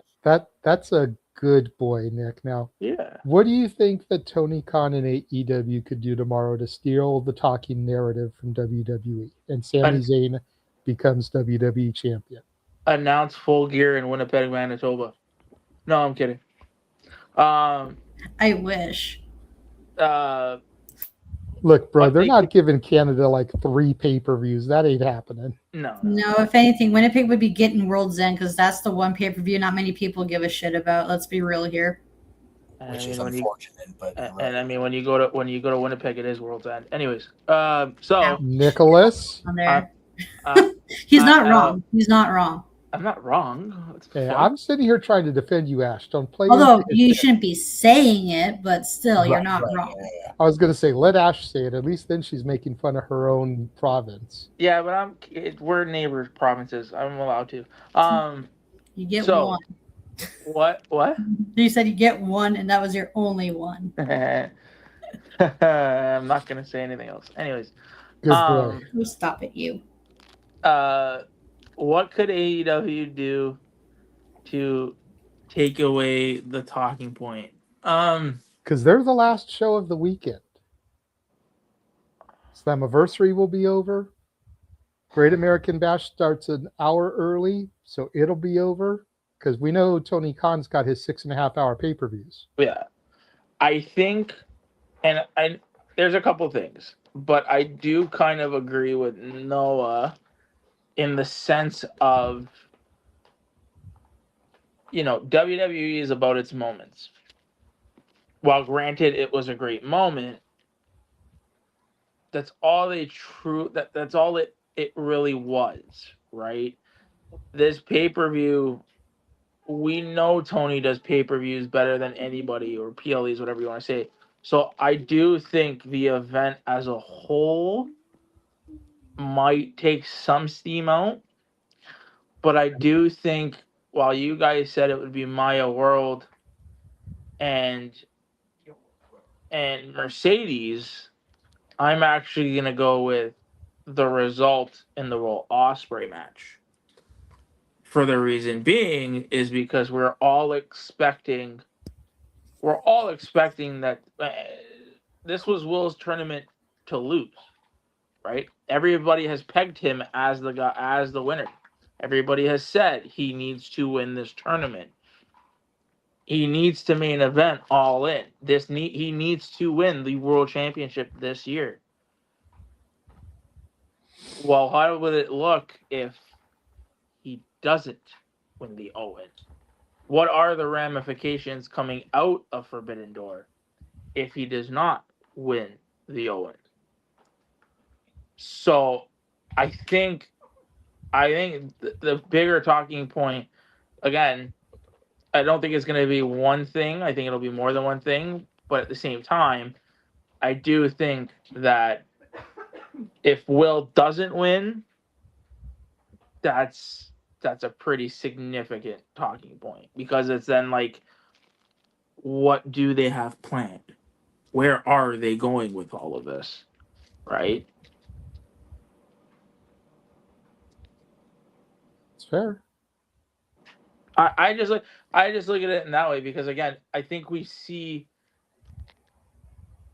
if Maya World wins, it's, to me at least, I don't think it's that shocking, because we know the story that they're trying to play with Mercedes, which is her evident downfall. And the story has been her losing these belts over a course of time. So, I mean, her losing it to further her deranged, crazy story arc,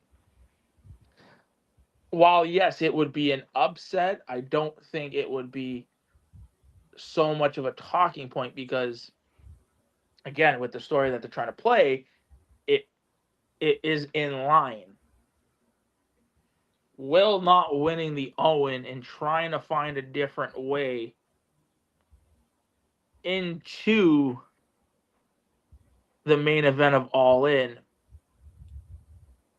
would be even more like his journey to the main event of All In, and it not coming easy, I think, is a bigger talking point, especially if, there's so many question marks around it. And we mentioned one on Simply Predicting. where's Hangman in all this? Where does the Hangman fit in all this now that he can't challenge for the World Heavyweight Championship ever again? Has he made, like, I was thinking about this throughout the day, like, that's a really big question mark, because you could play the story like, what happens again? Will doesn't lose because Hangman fucks him over, right? Like, there's I don't know. I would say that it'd be Will and the outcome of that Owen match, I think would take away the conversation now. Negative or positive, we don't know. Will people bash the shit out of Tony and say, "Oh, you don't know what the fuck you're doing," or will people do like what Jeff says? Let it like play. Don't go all willy-nilly on the IWC because you're pissy that you didn't get what you wanted. Let the shit manage your expectations.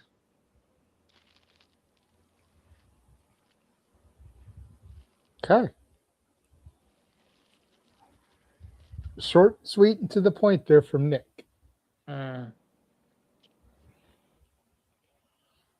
baddie friend Ash. And we know you're going to say Zack Sabre Jr. beating Kenny Omega, but You think, but no. no, I'm just kidding. So one of them you touched on. So I have two things, and they both involve the women's matches. Maya World beating Mercedes in the Owen tournament final would be quite the headline. Same with the Starlight Kid beats Tekla, because the whole idea of, oh my God, this person from this other company got this company's title. That makes headlines, does it not? As evidenced by TNA people winning NXT titles? Or, sorry, Right, other way around. reversed it. Yes. I mean, would that not create headlines? Be like, we got this person from Stardom winning an AEW championship. And because this person is in a tournament, we might not see that title for who knows how long. And that's going to get people buzzing, especially in the AEW circle.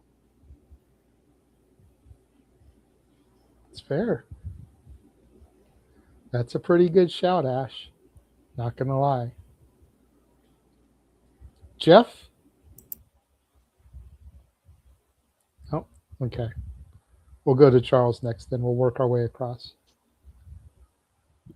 It's fine. I was just having issues trying to. I was on a different screen. This thing's. Oh, okay. Yeah, as far as the talking points, it's definitely going to come down to the Owen matches. So let me just say my own piece here. I do think those matches are going to be the talking points, depending on the outcomes. But I will say, for me, I am heavily invested on if Kenny Omega and Zack Sabre Jr. can be fucking Kenny Omega and Zack Sabre Jr. in 2026. Kenny's not been the Omega for a while now, with being sick and having to take so much time off and still not fully back at that level. As a hardcore, diehard fan, I'm invested in what those two do tomorrow. I'm heavily invested in the Owen tournaments. I'm mad almost at myself as a friend for not being invested in Max's match, because like I just don't give a shit about the 10-man clusterfuck. Like I really don't care. And that's not anything against anybody in the match. I'm just okay. Like it's gonna be a train wreck. I'd rather see him have a world title match and be the best fucking wrestler in the world that I know he is. So this train wreck of people, like they could say that for somebody else. You know what I mean?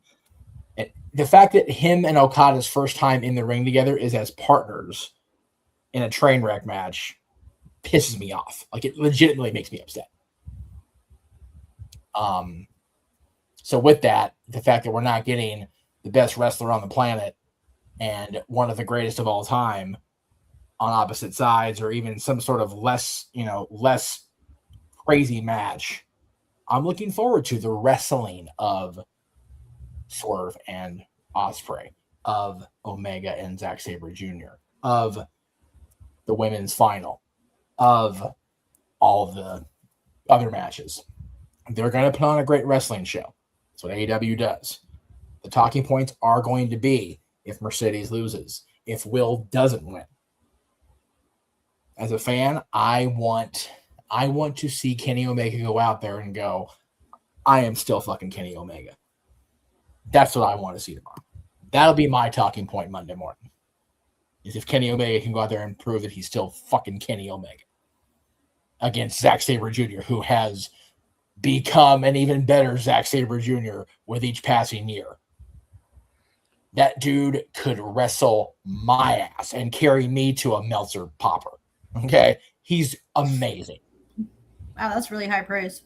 Zack Sabre Jr. could get Yoshihiko inducted in the Hall of Fame. This is valid as fuck. If you know, you know, folks. You do. You do. And if you don't know, we ain't got time to educate you. Noah's leaving soon. Just saying. Zack Sabre Jr. could get Chavo's wooden horse Pepe inducted in the Hall of Fame. He could get Chavo's horse Pepe unshredded before the induction. That's a deep ass cut. God damn it. Anyway. Speaking of shredding, he could get Pepper inducted. Oh, I just got sick. Oh, God. Oh, man. I have a tasty beverage, Jeff. We definitely don't talk about that. We don't talk about Pepper, nor does Al. Anyway,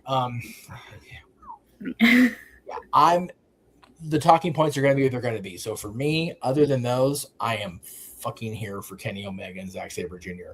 If I can find a way to get access to the show beyond the commentary I'm helping out on, I am sat for that match.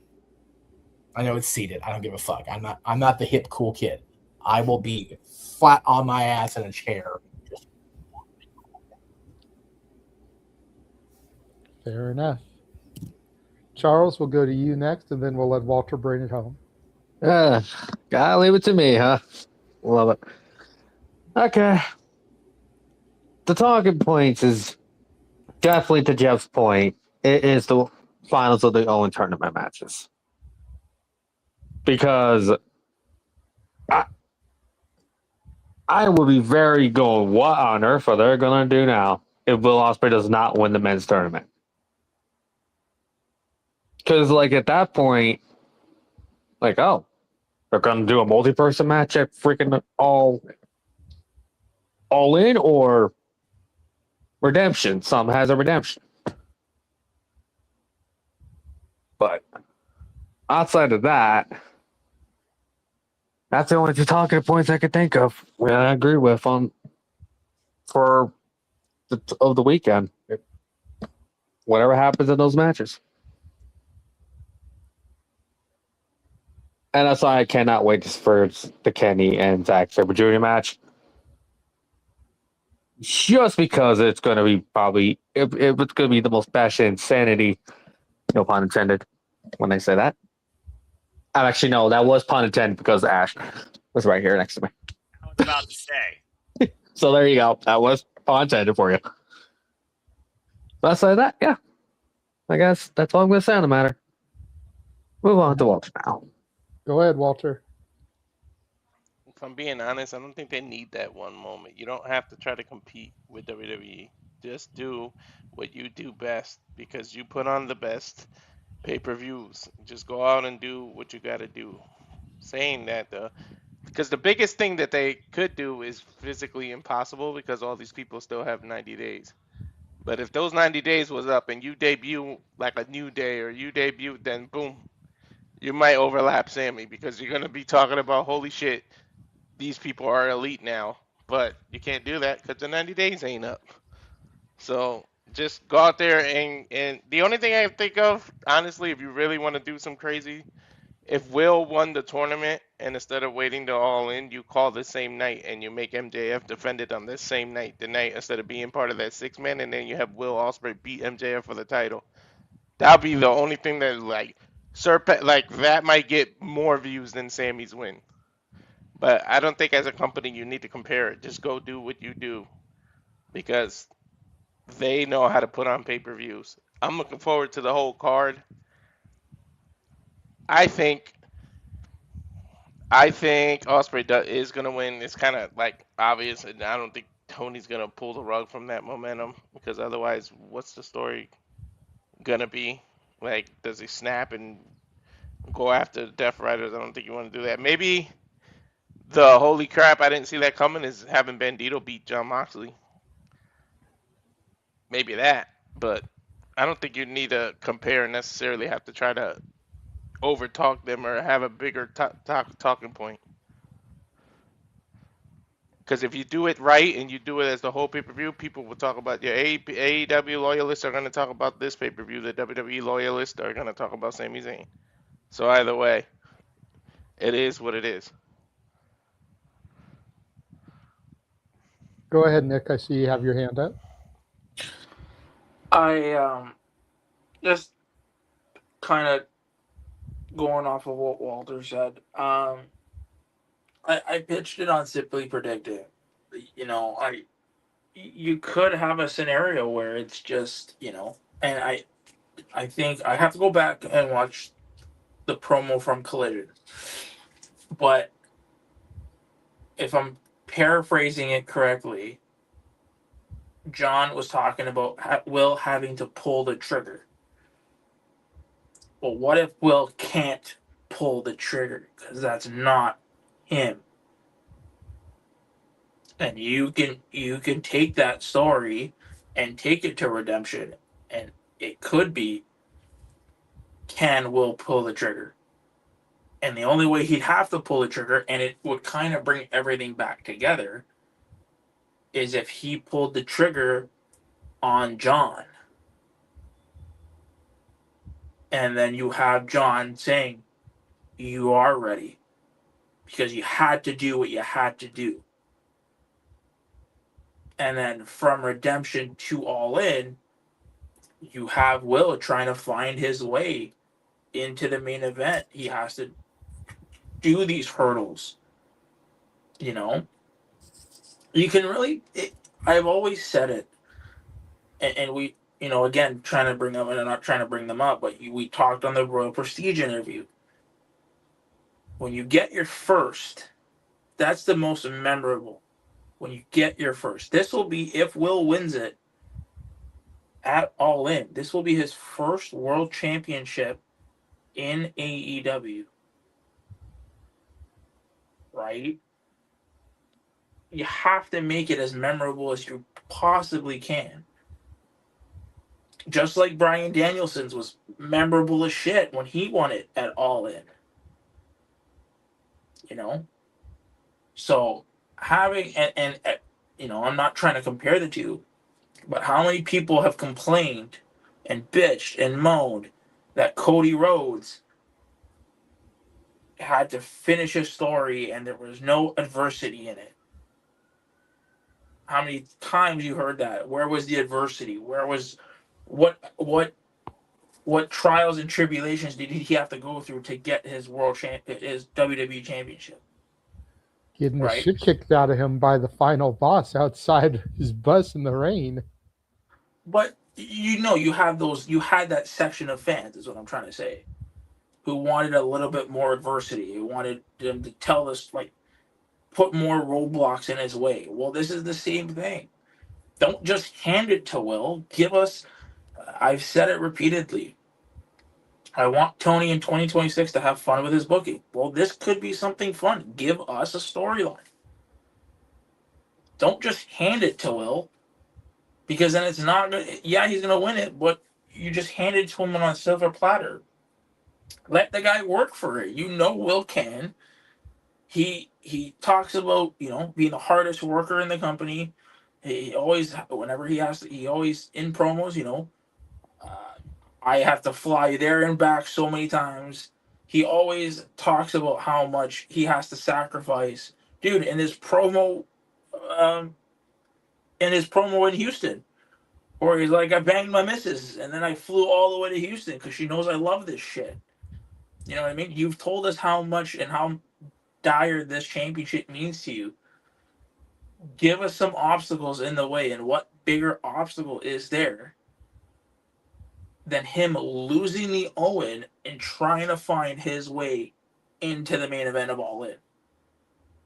And then you do. I don't mind it being Swerve versus Will versus Kenny. If Kenny is the rumored, if it's not Max, right? You know what I mean? If the rumors are true and it's not Max and it's Kenny, right? And then who knows? Maybe at Full Gear you can run it. You can do a singles match with those guys. Like I said, I just want, don't hand it to Will. Make him work for it. Make him come from behind. Make him the underdog in this story, to where we're all rooting for him. Not just, okay, he won it. Definitely going to win it at all. Him winning it at Forbidden Door does not make me want to watch weekly episodic television of AEW. I could just wait till All In and be like, okay, he's winning it. We're good. Give us weeks of television. Give us weeks of build. Give us that adversity that we sit there. Because I guarantee you, I'm pretty sure if they give us this adversity and they give us this television where they're telling a great story with it, partnered with the amazing in-ring work that we know these guys can produce, you'd have guys like Noah, and not to call Noah out, but guys who, you know, like he said, I don't care. They're going to put on a great pay-per-view. That's what I'm here for, kind of thing. You know what I mean? Like, if I'm explaining it correctly, like I'm trying to. I get what you're saying. Yeah. Yeah, I got what you were saying 5 minutes ago. No offense. Cool, thank you. Yeah. Little long-winded there, bro. But, you know. Sorry. It is what it is. You get my point. Adversity, good. No, I get Keep you, going. but at the same time, and this is another point that Mr. New York brought up, when something is there, you need to pull the trigger. And you need to stop waiting and waiting and waiting and waiting and waiting, because then when you finally do pull the trigger, no one cares. You know? I think we're at the point where if they finally pulled the trigger on LA Knight, nobody would give a shit, except for maybe Jeff and I, because they fucked him over so many times. Will hasn't been in AEW that long officially. You're going to your WrestleMania in his home. And Tony is a sucker for those moments. WWE may be the moment company, but he's a sucker for giving those hometown people those moments. So it's kind of the thing where if Will doesn't win in All In, is anybody going to finally care when they do pull the trigger? Because they didn't do it. You know? That's the other side of the argument there.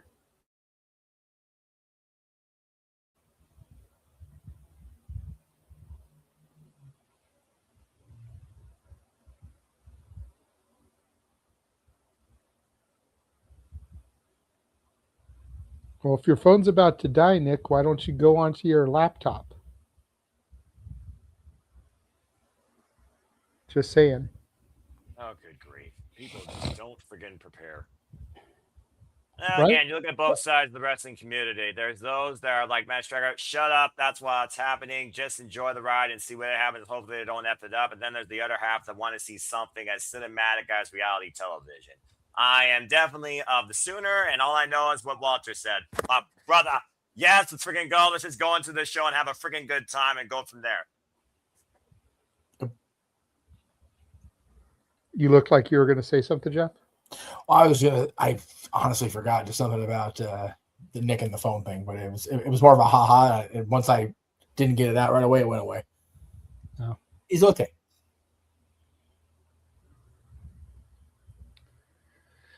All right.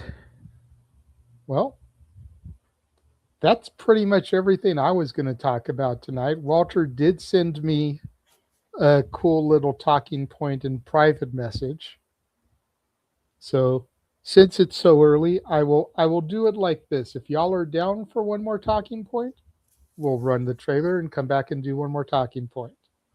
If y'all want to wrap things up for the evening, we can save that talking point for next week and pray it's a slow news week.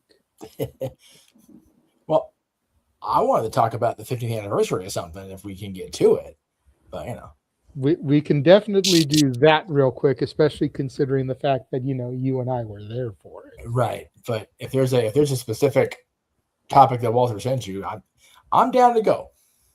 I know Noah's looking to dip, so. Well, yeah, Noah's given us those extra 10 minutes back, probably because we were having good conversation. But yes, either that or just because he was so focused on what he was doing. I would love Noah's opinion on what I introduced you guys. Okay. Well, I saw That'd Charles. be cool had if he his does hand it. up. Go ahead, Charles. I was gonna say, because I brought up the Owen thing. Jeff, didn't you say earlier during the coverage you want to talk about the Bret Hart thing? Oh, I did want to talk about that, but that's very, very negative, and I didn't want to end the show on a negative note. So if it would be brought it up, I mean, if we're not going to end the show on this, we're going to move on to the next topic. I just want to say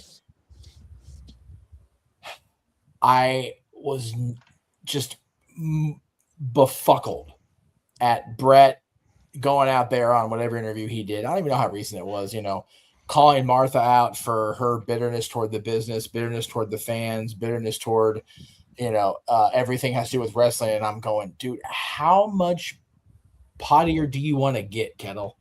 Fuck me, man. Like, Bret needs to do what I have encouraged a lot of us and what Noah has driven home to us many years. Put the social media device fucking down.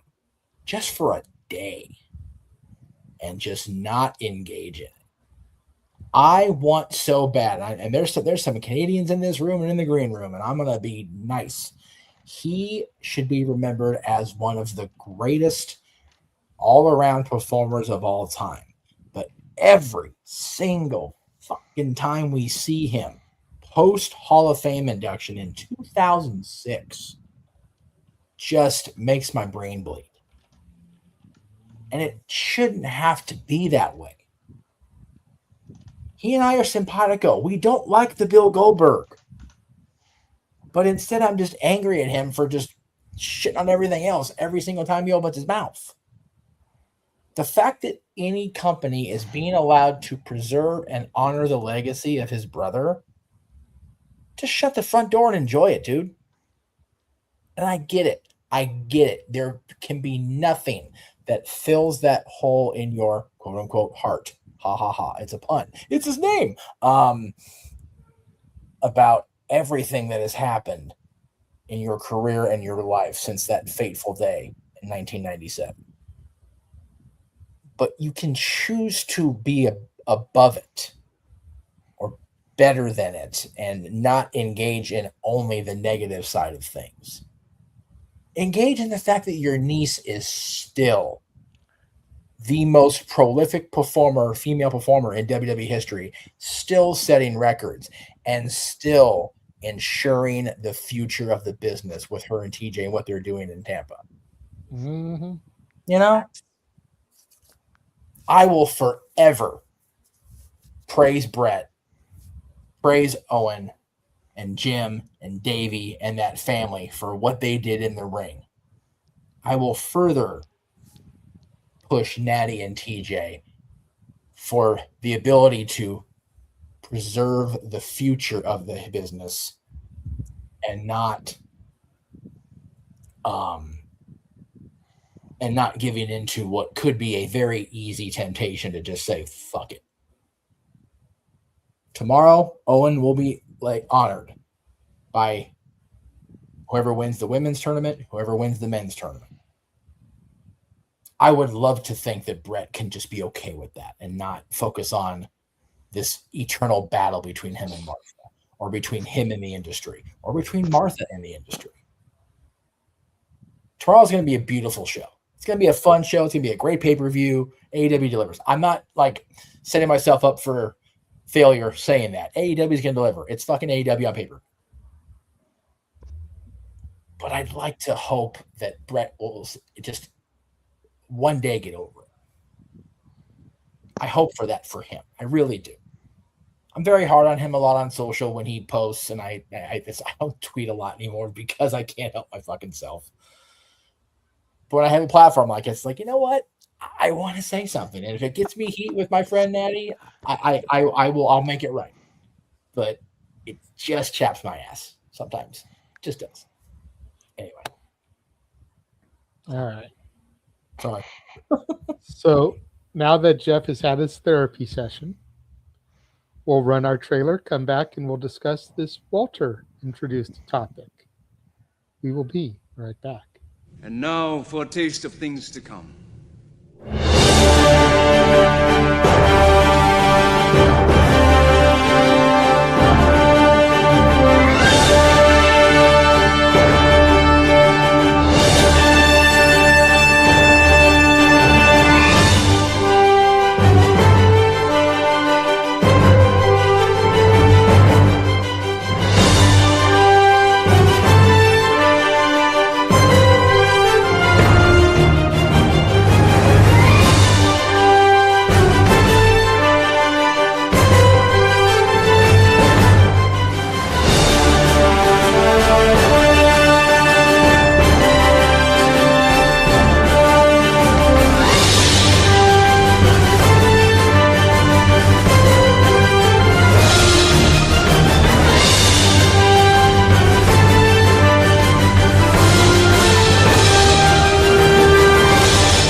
This is about students that trailer truly encompasses. We embrace, celebrate, engage, pontificate, analyze, criticize, watch, line, react to all the wrestling.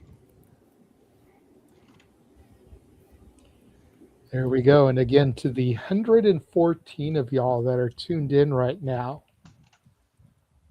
we thank you. We are the Simply Reliable Studios, and just that's a taste of some of the offerings that we have here across our branded channels. You know, I know a lot of you right now are watching on the Aaron Rift channels, whether it's on X or YouTube. Make sure you go through and you subscribe to all of us. You know, we'll hit you up with the links again at the end of the show, but subscribe to N Foster 1916 on YouTube. Subscribe to Rage of Wrestling on YouTube. Subscribe to Rangers of Wrestling on YouTube. Subscribe to Batty for Wrestling on YouTube. Subscribe to the Casa D18 Studios on YouTube. As some of the stuff that you saw in that trailer won't be featured on the Aaron Rift branded channels. So you want to make sure you're following and subscribe to us at our other pages so that you can get all the wrestling, as Noah Foster put it. With that being said, Walter messaged me a few different graphics. And it looks like he sent me another photo, god damn it. Like, the hell, man. And the shit's small as hell, too. Like, damn, I can barely even see one of them, bro. But let's just leave it the 4 you sent me, okay? Right, 620 by 480. Forgot to Jesus. maximize it or render the resolution. These are things that you do, of course, in a photo editing thing or Microsoft Word if you don't have like Adobe Photoshop. But again, that's just IT talk. I love you, Walter. I'm not trying to bust your balls too much, but this is why Jeff and I are the guys that do the graphics. I'm just saying. Or me What- and my little trick. So we'll let Walter introduce the topic because he's the one that brought it to me, and then I'll start running through the graphics here. Go ahead, Walter. So I sent him 4 different graphics of people winning the first time that they won the main title of said company that they won it in. And I said, which one do you think is either the more momentous occasion in terms of the wrestling industry or just your personal most emotional one? And the 4 options he gave me were the boyhood dream coming true for Shawn Michaels, Mick Foley on Raw, Darby Allin, and then today, Sami Zayn. And then I'm not going to share the images that he just sent me because, like I said, they're so tiny and everything. But then he also threw in at the last minute Daniel Bryan at WrestleMania 30 and Kofi Kingston. So add those 2 to the mix as well. Like I said, I'm just not going to bring those images up. Yes, Jeff. What is the actual question? What do you personally feel was either the more impactful one towards the wrestling company or just your personal emotional one? You can go either or both. Sorry to put you off, but can I make a correction on the Bryan Danielson front? I know that's the not the first time he won the world heavyweight title. The first time, I know. Sorry, I can't hear, but that was a good moment too. By the way, and what No, it I went know. to. But yes, WrestleMania 30 is the bigger moment, obviously. So yeah, I get why you went there instead. America on Bourbon Street. Hey, SummerSlam 2013, Money in the Bank screw up or not, for me. But anyway, I digress. Go ahead. But we'll go to Noah. What the match was, I mean, I'm on Jeff with that one because that match proved John Cena could actually wrestle almost with Japanese strong style. Damn it. That match was I will so say damn this for that match. When I watched it, when Brian got cashed in when Brian cashed in, this is what I did. I got my pencil in my hand. I'm like, fuck this company. I was waiting to host an after party at the Hooters down the street. I had to get calmed down by some staff members. Not pretty. I went off. I said, F Randy Orton, F Triple H, F this company, F this pay-per-view, F everything. Look, I applaud you. Look, I am a Randy Orton shooter. Have been since 2002. Even I said fuck Randy Orton in that minute. And then You were I there, ended up coming down, and then I said, okay, let's see how this plays out. Those were my exact words. I shit you not. I'm like, okay, calm down. We're on overtime with Noah, so let's let Noah go first to be able to get sorry. You're talking about Brian Danielson, so you also garnered a little bit more of my interest, considering I've been a fan of him since Ring of Honor, and he also faced Zack Sabre Jr., of course, once upon a time, so you know what? It's all good right now. You have my full attention. So good. Sorry. Agree. Go watch the one in Osaka. Again, agree. And Wrestle Dream. Watch Anyway. both. No, you watch both. You watch Wrestle Dream and Osaka. Do you know who you're talking to, young bat? Not you, the people watching. All right, fair enough. 115, Noah. Jesus. Just Hello, Aaron Bliss. I love her This is passion. what you're going to get out of me on Shenanigans. And I expect the same thing out of you when we call for Minnesota tomorrow night. But nonetheless, to the probably blinder of an audience that might actually realize there's more to wrestling than yes, folks, it's real. It's damn real. Anyway, Walter, your conversation. Personal emotional impact or industry impact.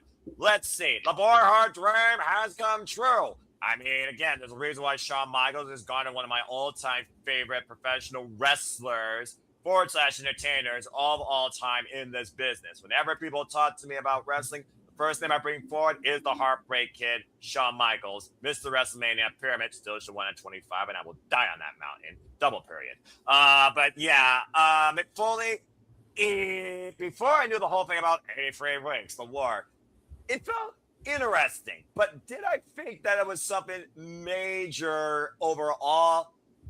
It felt like one of those things where it's like, okay, that happened. What are we doing next? Oh, all right. And then we look towards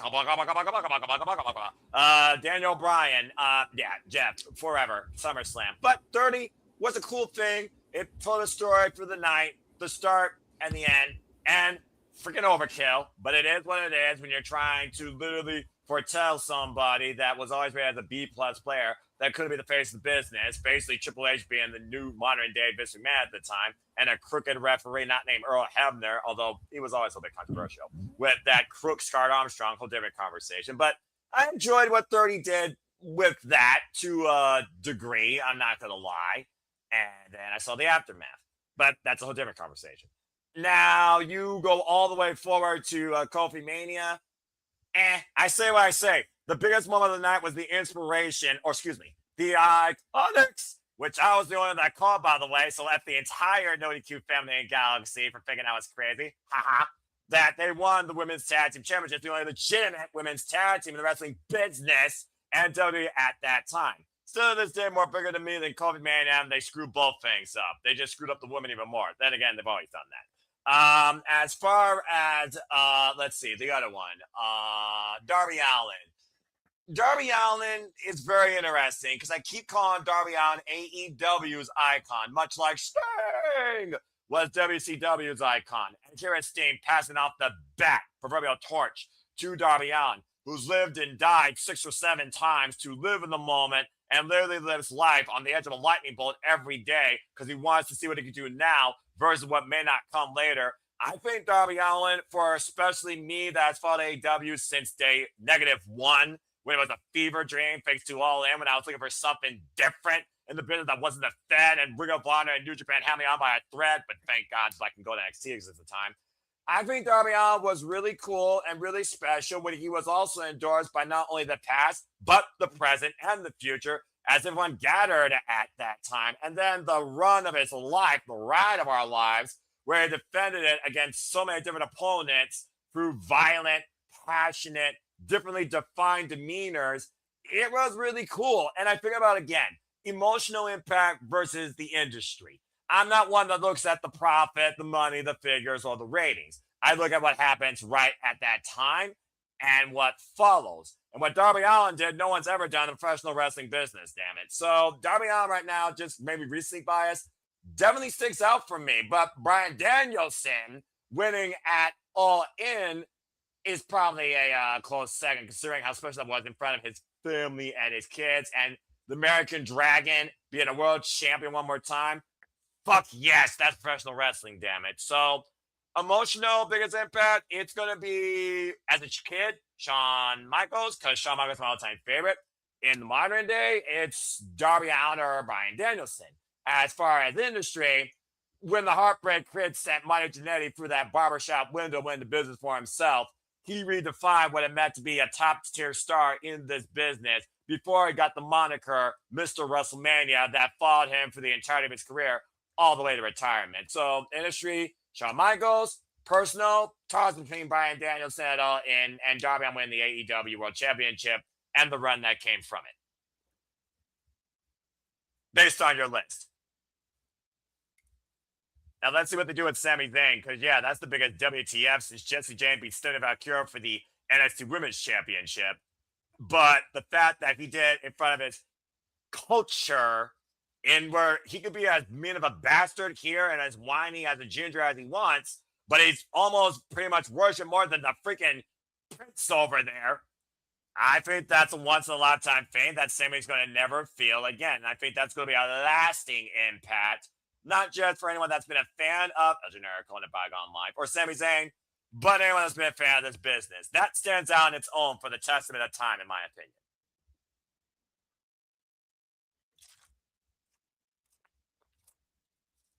And with that, I bid you all fun adieu, as I will see you for the vendor call for AEW, but I have more important things to do with my spirit. So, in typical Kitty Man fashion, you all are wonderful, you all are crazy, but take care of your families, just your life and enjoy wrestling. Goodbye and good night. Bye.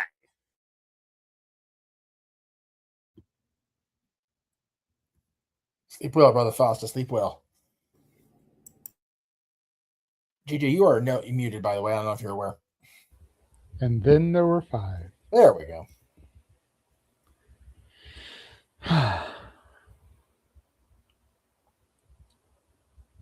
Ash, we'll go to you next. I would have gone ladies first for the topic, but Noah did need to get out of here, so. Yeah.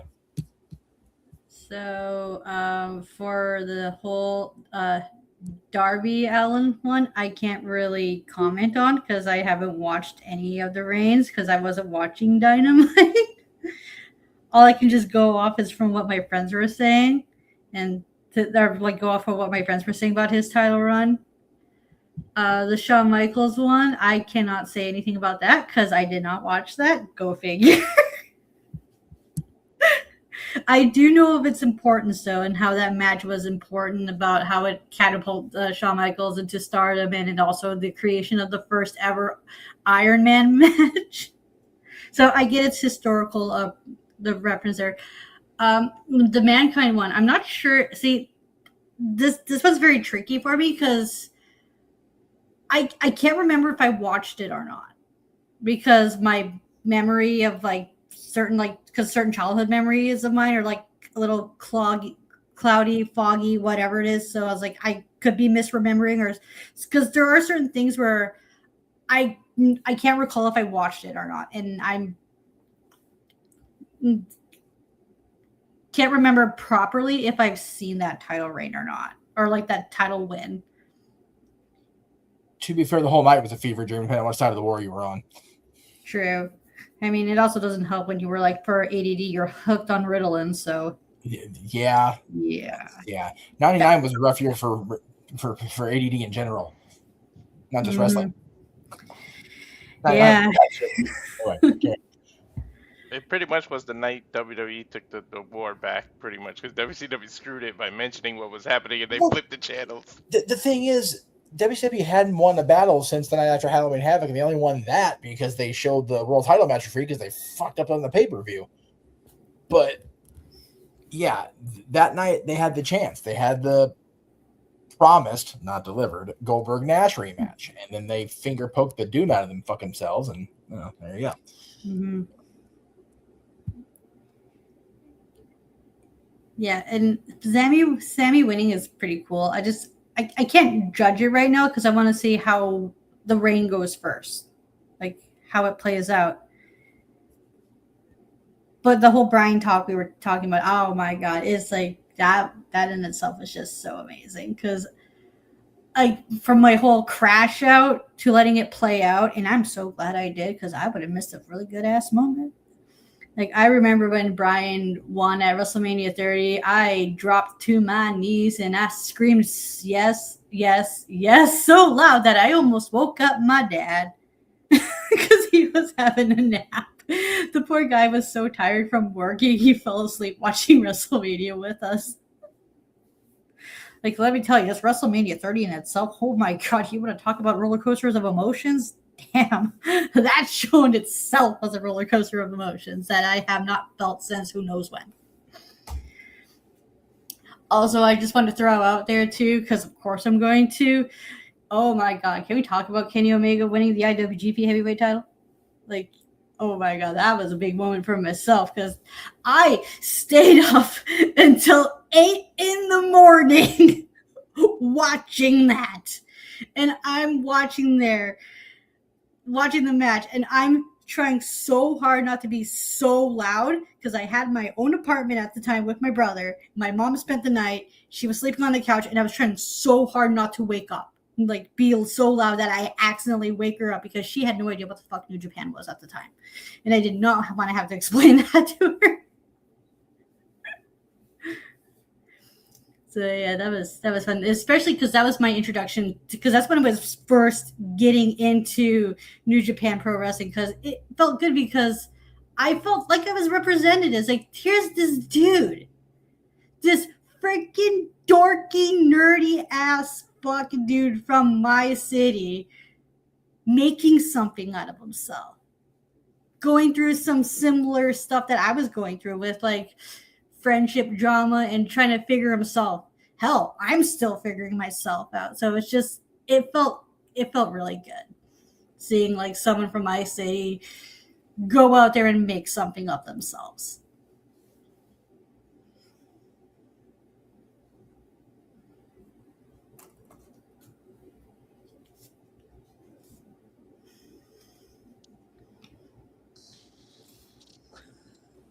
Can get down with that. I have to keep remembering I'm muted because I'm working on something on the other tab while everyone is talking. So You're good. Go ahead, Charles. Well, I will say one. I did not see that Michaels winning the title moment until like a rant after like a hype package feature that in like 2004 or 5. Because I wasn't, a lie, to be honest. Then, but I knew the importance of that. And I was just 1 year old when Mick Foley won the title. Pardon the other guys in this room as we crack our necks and stretch our backs back out and dye our hair back from gray. You fucker. Anyway, carry on. Sorry, Jeff. Sorry, Jay. Sorry. Look, I have to be honest here. Come on. No, you're good. No, to be honest, Walter, I never forget how young everybody else in the room is, or in the chat room. I suck. Ugh. You're good, man. You're good. So at least the one I will say, I did enjoy Brian win the title at 30 because I needed that was needed a feel good moment after, because that night at 30 was awesome. Even though I was the only person at on a watch party I was in, picked Brock Lesnar to beat The Undertaker.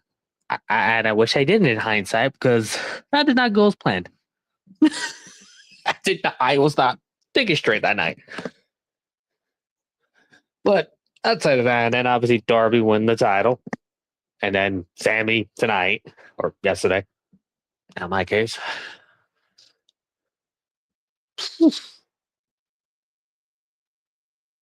My brain's stumped. But overall, Brian win the title for is my personal number one for me. So I could take. Meacham. This is hard for me because I'm not the oldest guy in the room, but I'm the oldest wrestling fan in the room. You know what I mean? Like I've been watching long. But Walter, when did you start watching? Let's see. Like 4 years old, so like 86. Oh, okay. So you've been watching longer than me. I take that back. Yeah. Okay. 85. Okay. Okay. So impact on the business wise, I have to go with Mick Foley.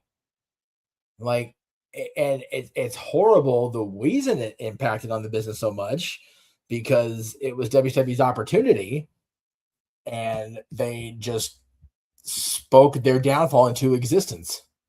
So it kind of was what it was. Personally, emotionally impactful, like all of them except Shawn. And it wasn't that I wasn't a Shawn Michaels fan. I just, in 1996, I was WCW guy. Even before the NWO started, I was more of a WCW fan than a WWF fan at that point. But Mick winning it was super cool. Like I said about Brian, him winning it at SummerSlam, even though it was brief, was amazing. The moment at 30 was what it was, but had he not gotten hurt, it could have been a different story. and then him winning it all in with the Final Countdown song, with Brie and the kids at ringside, just fucking wrecks me every single time now. I can't watch it without because that's my friend and she's my friend and it's a thing.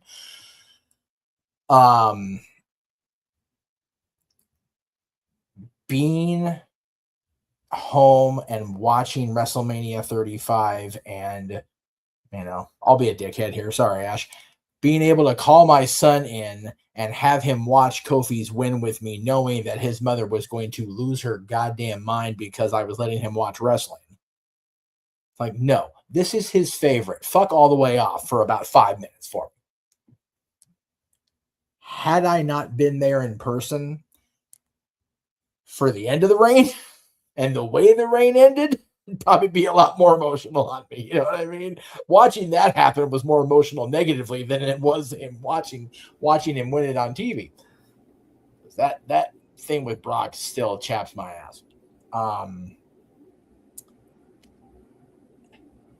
going to piss off every AEW fan right now, but I really don't care. Darby winning it, I could not have given less of a fuck. I'm sorry. And yes, Max is my friend, biased as fuck, but I just, it was great for the Darby Allin fans. It was great for the fans of his story and his family and his people. I just did not give a single solitary fuck that it happened. And I was glad when it ended and Max got the title back. Today's win's different for Sammy. Sammy winning is going to sit with me for a minute.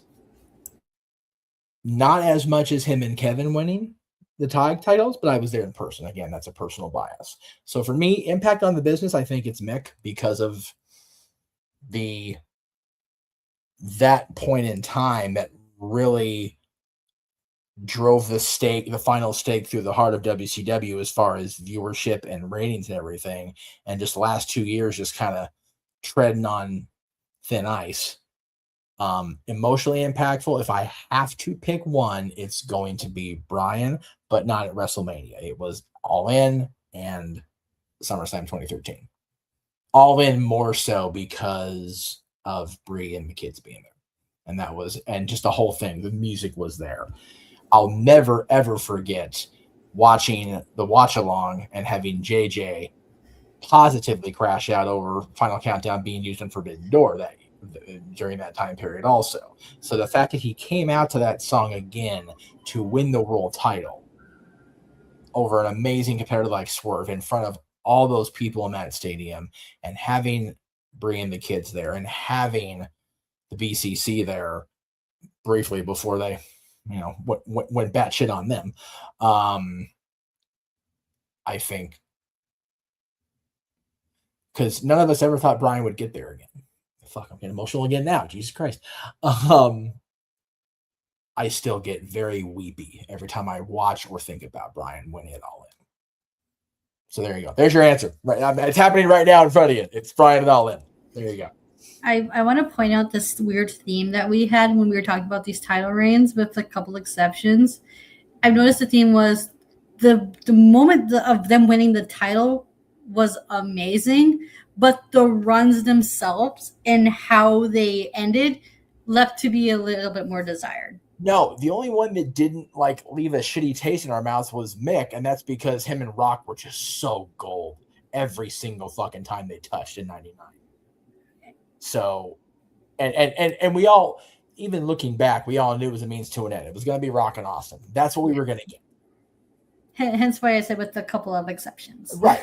But yeah, you're right. Shawn winning in '96, he had a terrible run through no fault of his own. 96 was just not the WWF year. It just wasn't. Even with Austin becoming King of the Ring and having the whole, Austin 316 moment. But yeah, Bryan's run ending the way it did every time was rough. And Kofi, dude, I want so bad to just get a DeLorean and pluck me and Aaron out of that Staples Center and going, nope, we're not watching this live. Thank you. This is fucked up. Not a fan. Change the space time. Change the whole timeline. I would change the timeline because it was what it was. I just don't want Aaron and I to be watching it live because I was furious. I need the kind of negativity on my system. Oh, so. I will say this real quick. Yeah, the follow-up with Brian did suck, but that will be. And again, if Brian would have faced a certain someone as year SummerSlam 2014, okay. So Brian not being champion meant I sat through watching one of my good friends, longtime friends in the business, getting fucking thrown around my home arena. So I'm not okay with that either. I was saying, crash out of that shit. Yeah, you're not wrong on that front because of the way we're building up. If Brian didn't have to vacate the title, it makes you wonder would they had him lose to Lesnar? I think and it be the same way they did with your dear friend of yours. But So but it's been the same way. My thing there though, if they do that to Brian in front of me, I think I'm worse. Like I think I'm worse off mood wise. I probably would end up in the freaking med bay there at Staples Center if they did that to Brian. Jesus Christ. But again, we'll never know. But I think the ultimate endgame was Lesnar coming out of SummerSlam as the champion. I think that was the predestined nature of where creative was going. Yeah, that was the end game, regardless of who was champion. The fact that he took the streak from us, it was like, okay, like John has said that in the interviews leading up to his retirement. Where do you take Brock Lesnar from taking the fucking streak? You make him the champion. Mm-hmm. That's the only step. It's the only logical step left. Yeah, that one. If we're talking about how emotionally it impacted me, whoever Lesnar destroys at SummerSlam 2014, nothing tops that for me. Nothing. I don't think negatively will ever top that as a wrestling fan watching a title change. So violent and destructive and one-sided. It was I am now 12 years later uncomfortable talking about it, let alone watching it live. It was ugly. well, we felt scared for you when you had to be the one to be a solo man for the Brock and Cena match at WrestlePalooza. Yeah, I was on with I was still on the calls at that point. I was very mad at having to take the booking for that. We were short staffed. It was what it was. I had to be there, and it was not pleasant. But you know what? Part of being a team, part of being this much heralded founder of the feast, you gotta suck it up sometimes. And also, of course, Manuel is the one that says that in the freaking chat. It's okay. I know Manuel doesn't like Charlotte. I know Manuel doesn't like John, and that's fine. Say it's in the greatest pay-per-view ever when Cena got it's just as fine as the Oilers finally getting knocked out of the first round of the playoffs this year. That's okay too. Mm-hmm. Did too. I understand that. I don't give a fuck. I'm being my grandma will agree with you because my grandma goes on rants about how Connor McDavid is like one of the most overrated hockey players ever. So okay, I know we're trying to stay on topic that Walter presented. Connor's fucking amazing. He's an amazing hockey player. He just has the wrong colors on. Yeah. I have no room in this conversation. If him and Draisaitl are wearing any other jerseys, I got nothing bad to say about those boys. Not a damn. They're just in fucking Edmonton. So fair play.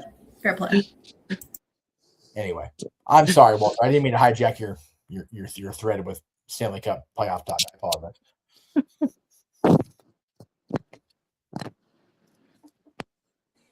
Especially in North Carolina where the Stanley Cup don't exist. Damn. I was going to say, Walter needs to hire Danhausen and give him some human money so that the Sharks can win something. That's a good idea. That fucking happening. Teeth or human monies?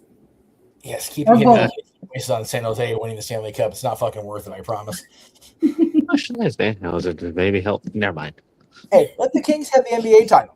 I'm okay with the Kings winning the NBA title. I'm okay with that. You know what? Because Danhausen is a fellow Michigan person. I should probably ask him to. Never mind. Never mind. What the? Now I'm getting to that. Got the teams now. Here we go. Jesus Christ. Anyway, sorry. God damn it. I know. What am I going to do with you guys? Bring it back when I can in a couple weeks. JJ, you always like to instigate the madness too. Come on now. This is accurate. I'm usually an instigator. JJ is very much Heath Ledger's Joker. Do I look like a guy that's got a plan? I just do things. This is also Yeah. And we love you for it. I drive Noah insane. Well, that's it. Poor Noah. There's a lot of side title bonus. reigns that I could talk about if we have the time for our very first title runs that made me go, oh my God, this is why I love pro wrestling. And Jay, I know you're trying to move on. Emmanuel, no. We are collectively agreed earlier in the day to get Danhausen to uncurse the Leafs. The Toronto Maple Leafs need to win the Stanley Cup for Canada. Them motherfuckers Right. ain't won in over 60 years. Yeah, exactly. Since my dad was 6. They have not been a Stanley Cup champion since the Kings became a thing. So yeah, if we're gonna put human monies for Danhausen to uncurse Canada for the cup, it's the fucking Leafs. Just the Leafs, yeah. There's a reason why my Yeah. dad my dad's originally from Toronto, There you go. and I so badly want to get him a shirt that says about the Leafs becoming Stanley Cup champions at least once before I die. What's so sad is I saw a post a week ago. Every so often they change the rings out of the Stanley Cup so it can like stay, the current dimensions it always is.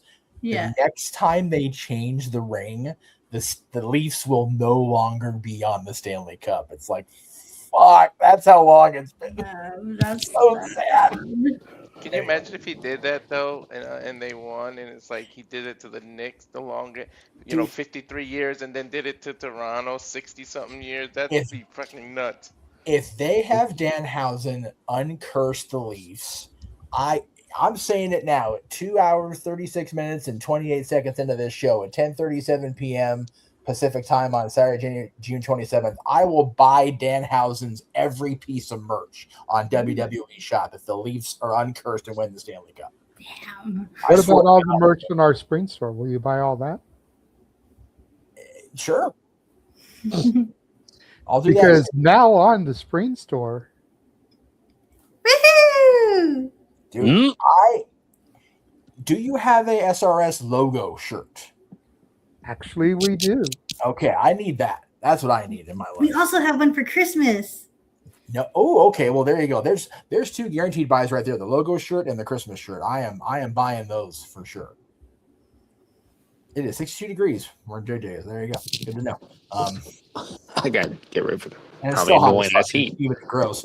I was thinking about spending my next paycheck money on an AEW shirt. Screw that. I'm getting myself another Blade Tekka shirt. As well you should. That's right. And Yeah, the IC typo shirt too. I'm getting myself one of those because I saw that and I laughed so hard. I was like, yes. Typo is one of my favorite things that's put out of these channels. I love how it's an inside joke, but if you watch our show, you're in on the joke, which is amazing. Yes. If you walk out and people see speak typo, it's like, what the fuck? But we know. It's okay. If you know, you know. And if Basically. you don't know, now you know. And if you don't, watch the show. Well, if you don't know, now you do, and knowing's half the battle. So G.I. Joe. okay. Poor Walter. Oh, no. Damn it, Ash. I don't Damn Walter's it. on his own topic yet. You got me. Got me. Not only has Walter not spoken on the topic, neither have I. That's what I'm saying. sorry, The sorry. moderator and the topic introducee is not spoken. So we're going to stop talking about hockey now because I don't have to give a fuck about hockey right now because the Kings are no longer on my budget docket. So anyway, I'm sorry. I'll move right along. But God damn it. Because you had to go and bring it all up, I went and got the other shirts up so that I could show these things. So there's the logo shirt. Oh, I like that. I like Then that one. there's a Halloween design. Ooh, I like that one more. Then there's the Christmas design. I remember that logo. Yeah. Then there's the Shenanigans shirt. There's the Emmanuel card shirt. God damn it. That's tremendous. And the I Speak Typo shirt, which is That's the for only fucking- one that is sold so far. Okay. Oh god. My only And The only there's thing- now the I Heart Bloody Techers shirt. I love that. And there's a We Want Mina shirt. Oh, there you go. Yeah, the only thing with the two green shirts is I can't wear them if I'm at the home studio because the green screen would just Yeah. rip Well, that shit out. there's, as with spring, you can choose which color shirt you want. Oh, okay. I have good. a couple of different options up there. Okay, good. And for the 124 of you watching, if you liked any of those, the link is in the description of the YouTube video. Yes. Go to the store, buy some shirts. Because we need human monies. That's right. We need human monies to uncurse everything that we want to uncurse now. So, in regards to Walter's topic,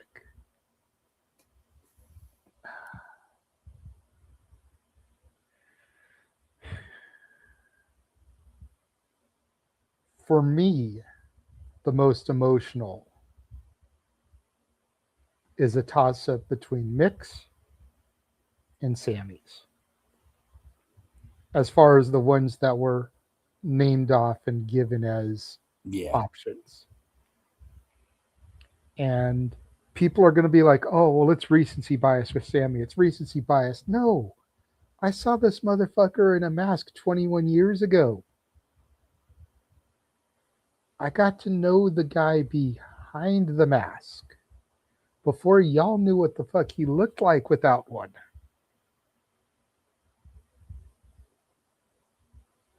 Much like with Brian. You know, Mick, I give a nod to because he's that niche hardcore wrestler. He was that fat, out of shape guy that was always told no. You know, much in the same vein as what would become with Benoit, Eddie, and there's two more you definitely could have added to this fucking list, Walter. I'm a little bit disappointed in you. You didn't have Eddie. That's valid, yeah. You know, because that moment with the two of them embracing at WrestleMania 20 still fucking hits me in the feels every time. Hell yeah. You know, but those are two other guys that were always told you were never going to be the guy. Foley was never supposed to be the guy. And he played his job beautifully. And I come back to it all the time. And Sammy is going to be a Foley champion. He's going to be the guy that runs the ball for a few yards to get the first down so they can move the chains down the field and set up for the next big play. So everybody in the IWC that has an issue with Sammy as champion, calm your fucking tits. Seriously. It's going to be okay. Sammy's not going to be a Roman Reigns champion. At best, he'll hold it till SummerSlam. At best. If he holds it beyond SummerSlam, I will be shocked. As far as best for the business,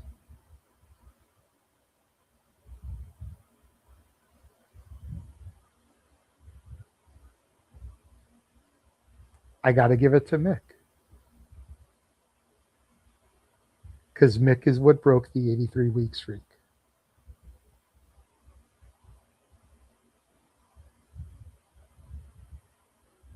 It's what it was. Mick was that game changer, to take a phrase from one of my favorite indie promotions. And maybe the streak had been ended beforehand, but regardless, it was that really kind of was the final nail in the WCW coffin, like was said. So that's my take on it. Walter, it was your topic. Bring it home. All right. Now I witnessed all of them, not in person obviously, but I'm old enough to have witnessed all of them, been a fan long enough. So in terms of impactful for the business, I'm going with Shawn. Even though Bret Hart had the title before him, obviously that's who he beat. I feel like after Shawn won it, Vince looked at things through a different lens and say, okay, maybe you don't have to be 6'6", 6'7", 303 pounds, Jack, to be the head of my company. And I feel like the Benoits, the Eddie Guerreros, and all this, without Shawn getting the ball at that time he did, never would have been trusted to run the company, because that looking too small thing was really a precedent of in the history of wrestling. People wanted it was the carnival act. People wanted to see these larger than life 6'7", 6'8" Jack guys, your Psycho Sids, 7 feet tall, and they didn't really want to trust the smaller guys that can go. And I feel like that whole new generation era wouldn't have happened without Shawn doing this. However, we know what happened in 95, 96, 97. Before Attitude in 97, it wasn't the best in wrestling. So, but the only thing that hurts Mick was the whole fact that it was pre-taped. Even though, yeah, the whole Tony Schiavone made the biggest mistake of his life and saying, don't flip the channel because Mick Foley's going to win the title. That'll put some butts in the seats. And then everybody said, click, and change the channel. But, yeah. But in terms of emotional, with the story and everything, my kids aren't into wrestling. But damn if they didn't sit next to me and watch Kofi Kingston win that damn title. And for minority, especially for us being Puerto Rican and black and everything, the whole history of that, when I can't watch it to this day without crying. I can watch Shawn, and Shawn's one of my favorite. He's my number 2. Undertaker, 1A I could say, because Undertaker, or 1A and 1B, because Undertaker and Shawn are just, sometimes I even flip-flop, but those were my 2 growing up, because I love Shawn even when he was part of the Rockers. I had his damn toy where you squeeze his legs and let it go, and he does the drop kick. I had all that. Like, I'm aging myself with that. I remember that exact Hasbro figure. Jesus Christ. Wow. I had all those. That's awesome. But yeah, it's being a minority and the significance of Kofi just actually doing it. You talk about somebody they thought you would never ever do it, especially after what happened in 2009 with Randy Orton and the whole stupid thing. You didn't think he could put himself back up there. Especially people were like, oh, now he's just stuck in the tag team. He's stuck in this New Day and selling bootios and doing that. He's never going to be there. And it's the same thing with Sammy now. It's like, whoo. Yeah, I had those too. I had those pillows I had Ultimate Warrior. I was the Warrior guy. I'm not going to lie. I wasn't the Hogan guy. I was the Warrior guy. But I had Macho Man. I had all those pillow things. Yeah, we had Macho King. We had Hogan. I think my brother had Warrior. I sure as fuck didn't. I think we even had DiBiase in that ugly green suit he had. Oh God, fucking hell. Yeah. I had the Hogan one until last year when we moved. I found it in the back corner of where I used to sleep, and the rain had seeped into the house and destroyed it. Like, just completely. Oh, crap. I made my mom call this phone number and order the Shawn Michaels heart-shaped glasses before. I remember you used to have to call a phone number to order that stuff. Yeah, I remember them plugging those on WWF TV and Shawn taking the glasses off the guy at ringside to put them on himself real quick and then putting it back on the show guy. But yeah, I think throwing the Hogan buddy away hurt me more than actually moving out of the fucking house. The worst thing I did, I think I told this story before, but I got my ass whooped.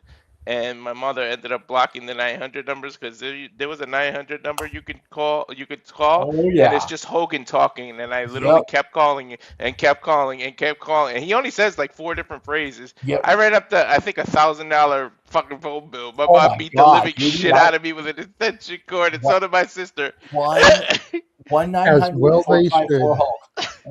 Yeah. Yeah, luckily I didn't get phone privileges, or I would have probably been in the same boat. It's since that day, and that was way back in like '93. The house number was always blocked. You couldn't dial 900 numbers anymore. Nope. Once Gee, you I go to wonder 900, why, Walter. Yeah, I really aged myself. There is a phone number back in the day. I wish I could remember. You can call, and it would spoil like things that were gonna happen. Like I remember, if you called, it said that the clock was Jericho when it was running out. There was a actual phone number you can call, and it would spoil like 2 or 3 things. Yeah, it was like it wasn't the WWF hotline. Yeah. It was somebody hotline. Call now. Yeah. Although, It was just like it was just like a recording, and it would spoil a few things, and the shit was actually correct. Yes. So I don't know. Yes. Damn, the things we would do. There also was a phone number where you spell out the word weather, and it would tell you the weather. You see what we grew up with? This is how we entertain ourselves, kids. If you're watching at home, this is how we entertain ourselves back in the 80s and 90s. We were dumb fucks, but we had fun, right? I wish, I don't know what happened to it, but I had like I don't know like where it went, but I had one of those like Ultimate Warrior action figure where if you press down on its legs, it would make it look like as if he's shaking the ropes. Yes, I remember those. Jesus, I never bought one. Like I said, I wasn't a Warrior guy. I remember that. We know, Jeff. I also had a King Kong Bundy action figure, but it had its like right hand chopped off. So Oh. Yeah. I remember far back enough where one of the original Hasbro commercials had Jesse Ventura in it, and they had to reshoot it when he left the company, and that's when Piper did the first commercial for Hasbro. I used to have the Macho King one where like you twist the top of his body and it does a clothesline, like when you let it go. Yes, I still have the crown from that figure somewhere. Damn memories. This old man is past his bedtime. Y'all talking this shit. We used to go to Kmart and Caldors and fucking buy all this. I really just aged myself. Damn. Wow. Yeah. We had those like here in Canada too. Kmart I know, but the other one I don't know. So that might have been a Connecticut thing. Yeah, Caldors. Yeah, Caldors it might have been I've heard an of, East good. but Yeah, and Bradley's and stuff. Yeah, But it's definitely a back east thing, 100%. You, if you're a Canadian and you want to age yourself, just talk about the store Zellers. All righty. Well, good little side conversation, Walter. Yeah. We do have one more topic that Jeff wanted to bring up, and we will get into that after one more commercial break. All the chills.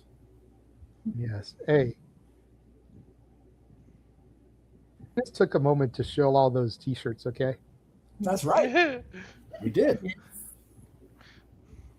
And now we're going to shill the watch-alongs. And now for a taste of things to come.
all the wrestling, and yes, the showboat is still a thing.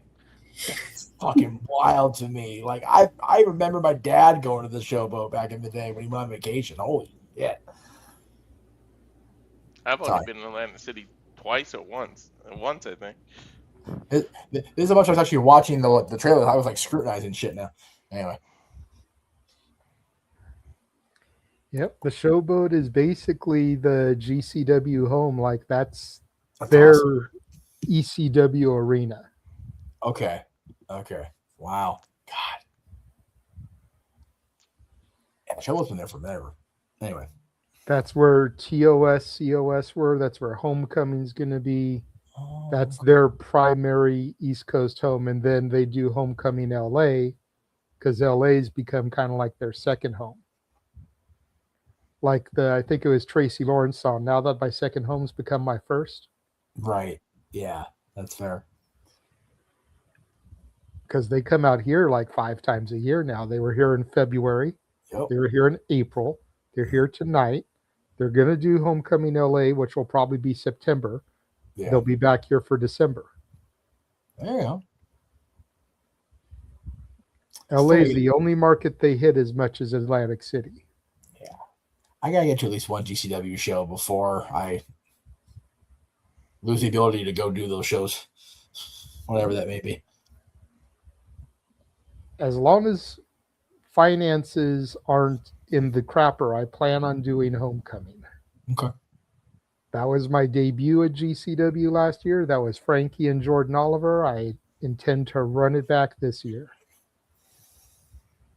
And that's if Frankie survives tonight. Goddamn. Well, I mean, it's not to say Frankie's going to be on that show, but I mean, if they're going to bring out a SoCal legend for that show, I wouldn't mind seeing some Angels wings. You know,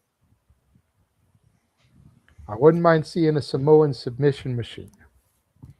You need either one of those guys out of those AEW offices. I will show the money for it. Hell yeah, dude. So anyway. So Jeff wanted to talk about one other thing, and we kind of touched about it a little bit yesterday on Simply Predicting.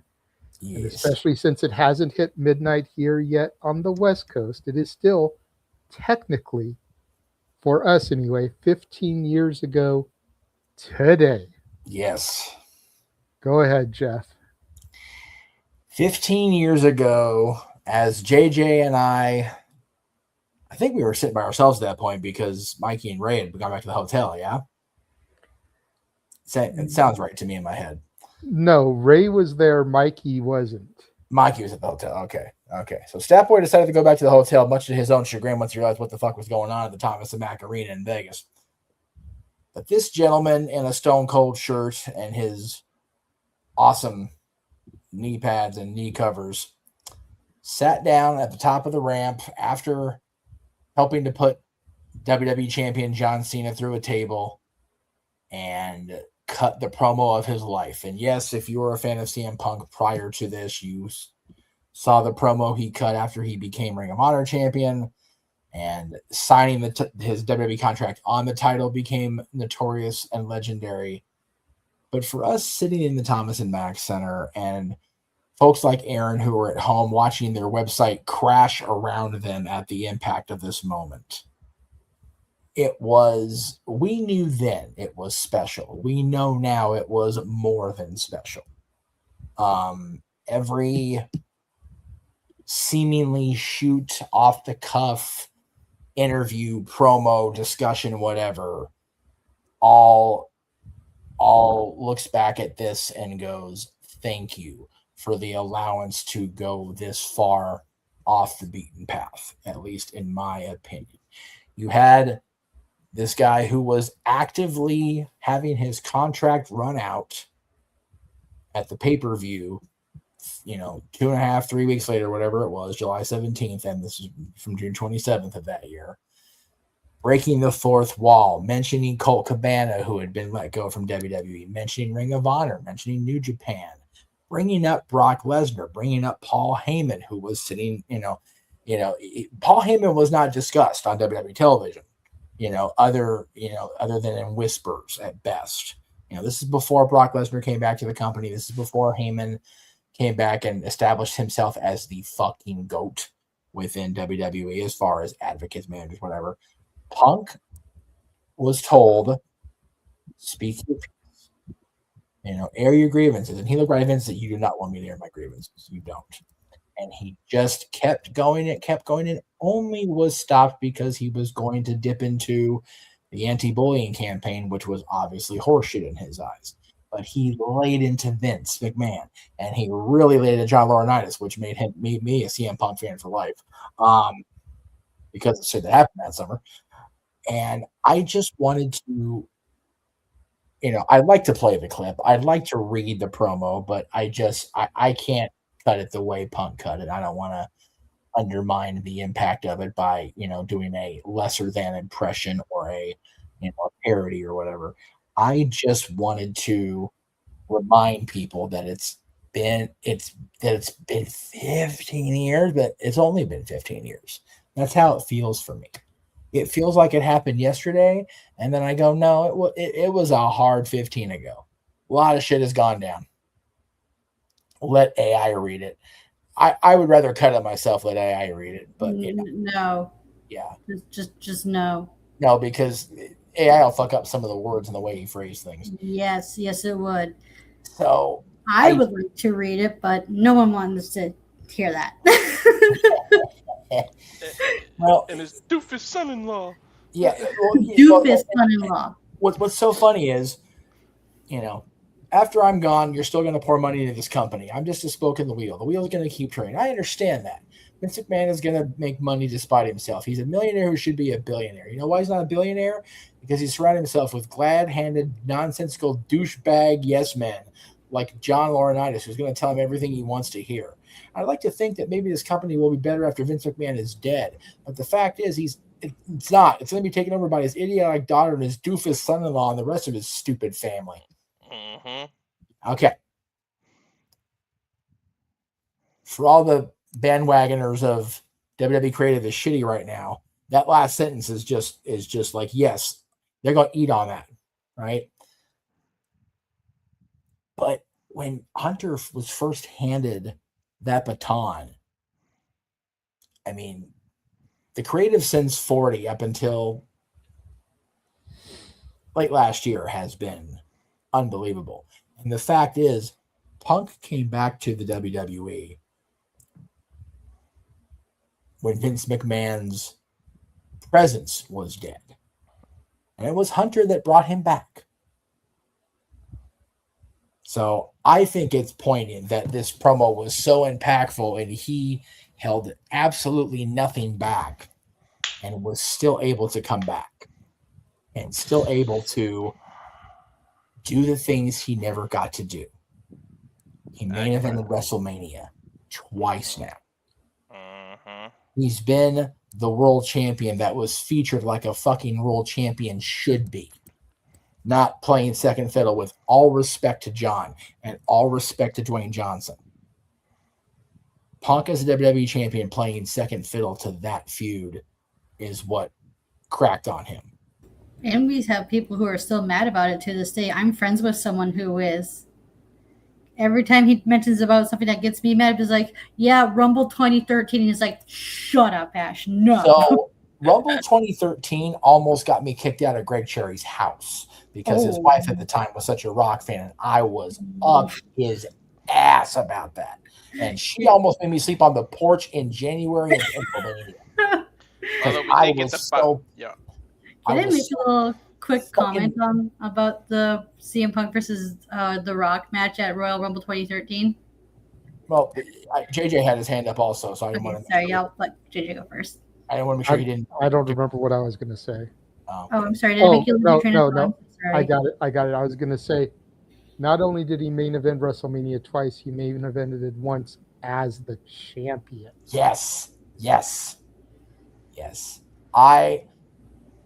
I look back at the Vegas promo now, and I think of what's happened when he went to AEW and again, I'm in Vegas.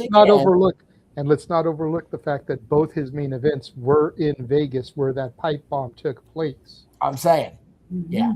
And the fact that he returned to the industry while I was on my way to Vegas in 2021, and he once again is shutting things down around me, and I'm going, Phil, can we fucking chill? Can we chill when I'm going to Vegas? I'm begging you, Phil. You're killing me.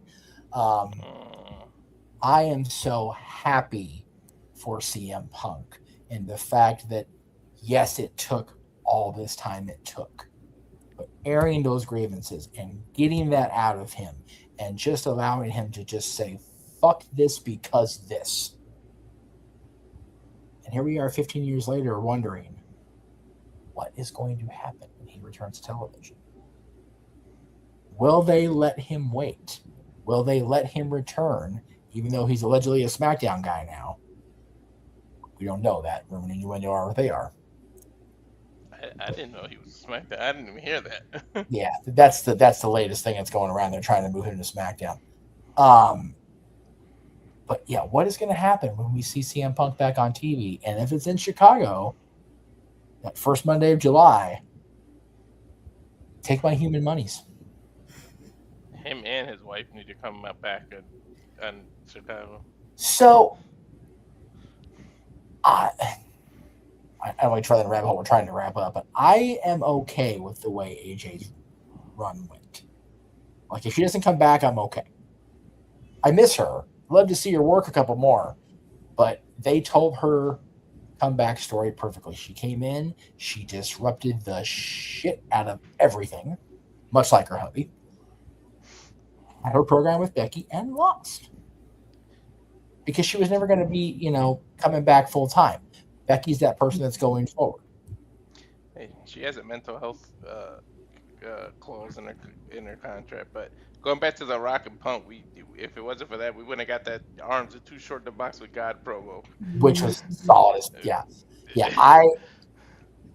I love that one a lot. I love the one he cut on Vince. I forget what Raw it was, but he was in the yellow shirt. He was still WWE champion and just laid into him. I'm like, Virtue loves that one too. So I'm not going to, that whole summer, he mentioned WWE ice cream bars on TV. Like, when was the last time you heard that shit before he said that? Yeah, we were so spoiled with the summer of Punk. The group of us, JJ and I and our girls and Mikey, all went to SummerSlam 2011 with some facet of Punk on our attire or somebody that was connected to Punk. I wore a Kings of Wrestling shirt that I brought from JJ because Claudio and Nero were so connected to Punk and Ring of Honor. We got a Colt Cabana blue Star of David shirt in that attire scheme because that's how much we love those folks. So yeah, I loved the summer of 2011. And I love that CM Punk has been given a second chance at making a lasting impression because goddamn it. And see, for me, I did not like CM Punk when I first met him, when I first encountered him at a show. I thought he was a grade A dick. It turns out he was, but for reasons that are valid. And then you have all these years later when he's still out of the business, for no reason other than he's a fellow hockey fan. He encounters my dad at the All-Star Weekend thing in 2017 out here in LA. And my dad asked him to sign my dad's business card from work, and Punk recognized the last name and asked if Frank knew me. And he did, and they spoke it out. And the fact that Phil didn't hold what I had said about him in the summer of 2011 against me was very gratifying. I'm not going to lie. Because JJ was in the apartment with me when the event in Chicago was going down. And I was not a kind person to anybody in that circle. I'll tell you what. I was always a Punk fan, but he caught the shit. Johnny Ace definitely caught all the shit he deserved. Fuck him. Yeah. And double fuck him now. But Ash, what were you going to say before you forget? I'm sorry, Ash. Yeah, go ahead. Oh no, it's okay. It was just like a little story I had. It's just like how during when growing up as a wrestling fan, The Rock was one of my favorite wrestlers. Yeah. And then getting back into pro wrestling when I did in the summer of 2007, CM Punk was my guy. So seeing those two wrestle like in a program was amazing. Damn it, stupid dumbass sirens. Okay, anyway. I love the peg. So yeah, it's going into Royal Rumble. I was happy those who were like feuding with each other because the promo battles alone, because those are the reasons why I like The Rock. When I was a kid, I didn't like The Rock because of his in-ring ability. I just loved him because he was such a good shit talker. Yeah, dude. My cousins and I would quote The Rock all the time. We'd be like, "It doesn't matter what you think." He would call each other jabronis and tell everyone to take that whatever they have, stick it sideways up their ass and shit like that. As like little freaking 8-year-old kids. I remember getting in trouble in high school because I made the teacher repeat what he just said. And I said, "How did you solve for X?" And as soon as he talked, I said, "It doesn't matter how you solve for X." And I made the whole class crack up. And boom, in school suspension. Okay. I was such a Rock guy back in the day, and still am. I never wavered from Dwayne. I never wavered from Phil, much to Meacham's chagrin. Yeah.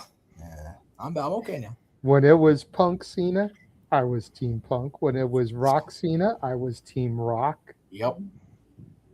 Always rubbing it in his face. Always. Yeah. Especially since both of my guys were coming up on the winning end of Cena. Yeah. Much to Emmanuel's joy. Yes. But I was such a Rock guy that in college, when we founded the club LBCC 316, which was not a Bible club like some people thought, we entered the school's chili cook-off. And my boy Gordon did the chili because he was a culinary student. We won't talk about the chili because he forgot to soak the beans and they weren't the best. But in order to present the chili, we all had to do a skit, which was graded, well, not graded, but voted on by the judges as who had the best skit to promote their chili. And you are talking to the guy that won that performance by doing a Rock impression. Nice. Nice. I had the KLBC people use my copy of WWF Volume 3, play the Rock's music, and I walked out there. It definitely wasn't no $500 silk shirt. It was a $10, thing, but it kind of had the Rock vibe to it. And I cut my promo about my chili, how it was the best damn chili in LBCC history. If you smell what the Rock is cooking. And I took home the award for best tremendous presentation. You smelt what it was cooking and it was chili. Hey. You know what? The irony is, as big of a Rock fan as I was, we didn't use Miami area code. We were calling our chili 504 chili because at the time, the No Limit Soldiers and everything were hot as fuck. And 504 was Louisiana. Yep. Which, granted, not that far from Florida. No. But we were trying to cash in on the success of the No Limit Soldiers and everything. Yep. Make them say, Nah. yeah. And WCW got on the bandwagon. Yeah. You know what else is crazy? Made him heels. I only remember this because it was my damn birthday, but we're less than an hour on in West Coast time from 28 years of Undertaker throwing Mick Foley off the Hell in a Cell. I saw that post on Twitter, dude. Yeah, the 28th of June. Fuck, 28 years. Mm-hmm. That's wild. And Foley's still feeling it. God bless him. What a memory to have for your birthday, Walter. Right? On this day. Yeah. So yeah, I see Foley flying off the Hell in a Cell. So when I was like Punk was going in as champion, this is when the 430 plus day reign came to an end. So when The Rock won, my immediate reaction was, "Oh, cool! Yeah, The Rock won. One of my favorite wrestlers won." And then the sudden realization of, "Oh shit, that means Punk's not champion no more." Oh shit! Yeah. What have we gotten ourselves into? Yeah, because it should have been Punk Cena at Mania. It Yeah, we really see you, should Charles. have. Mhm. Yeah, I see you, bro. I'm not No. gonna ignore you. No, it should have been agree. Punk Cena. Once in a should- lifetime should have been once in a lifetime. There should have been no twice in a lifetime. I understand Cena's redemption by beating the man who sent him down the dark path. But it should have been Punk Cena. It should have been Punk Miz the year prior. Yep. And it wasn't. And I totally understand why Punk left. And before any of us go any further, go ahead, Charles. So yeah, because that's the point about the Rumble 2013. I am going to lie here. I know. I was like a full Cena fanboy back then. Still am, of course, but not as crazy. But I did question the whole why did Roxy need to happen again? What was the point of once in a lifetime? Yeah. It was so stupid. But and I thought the result of Punk losing the title was like, well, great. What'd you do in a Mania? Oh, The Undertaker. Well, see, I am always going to be on the bandwagon of end of an era should have been end of an era. It was booked as that. Neither of those guys should have wrestled again. And I know we've got some pretty cool stuff out of Triple H and out of Undertaker after that. But, I don't think Punk needed to be part of the streak. I don't think it did anybody any good other than it was a solid story. It was a fun story because it involved Paul's recent passing versus recent passing at that point. So I thought it was an okay way to go. But yeah, even as a John fan, even as a guy that liked Undertaker and always wanted him to wrestle forever, Cena Punk was the way to go in New Jersey. Punk and Miz was the way to go in Miami. Even if it was never going to be the main event.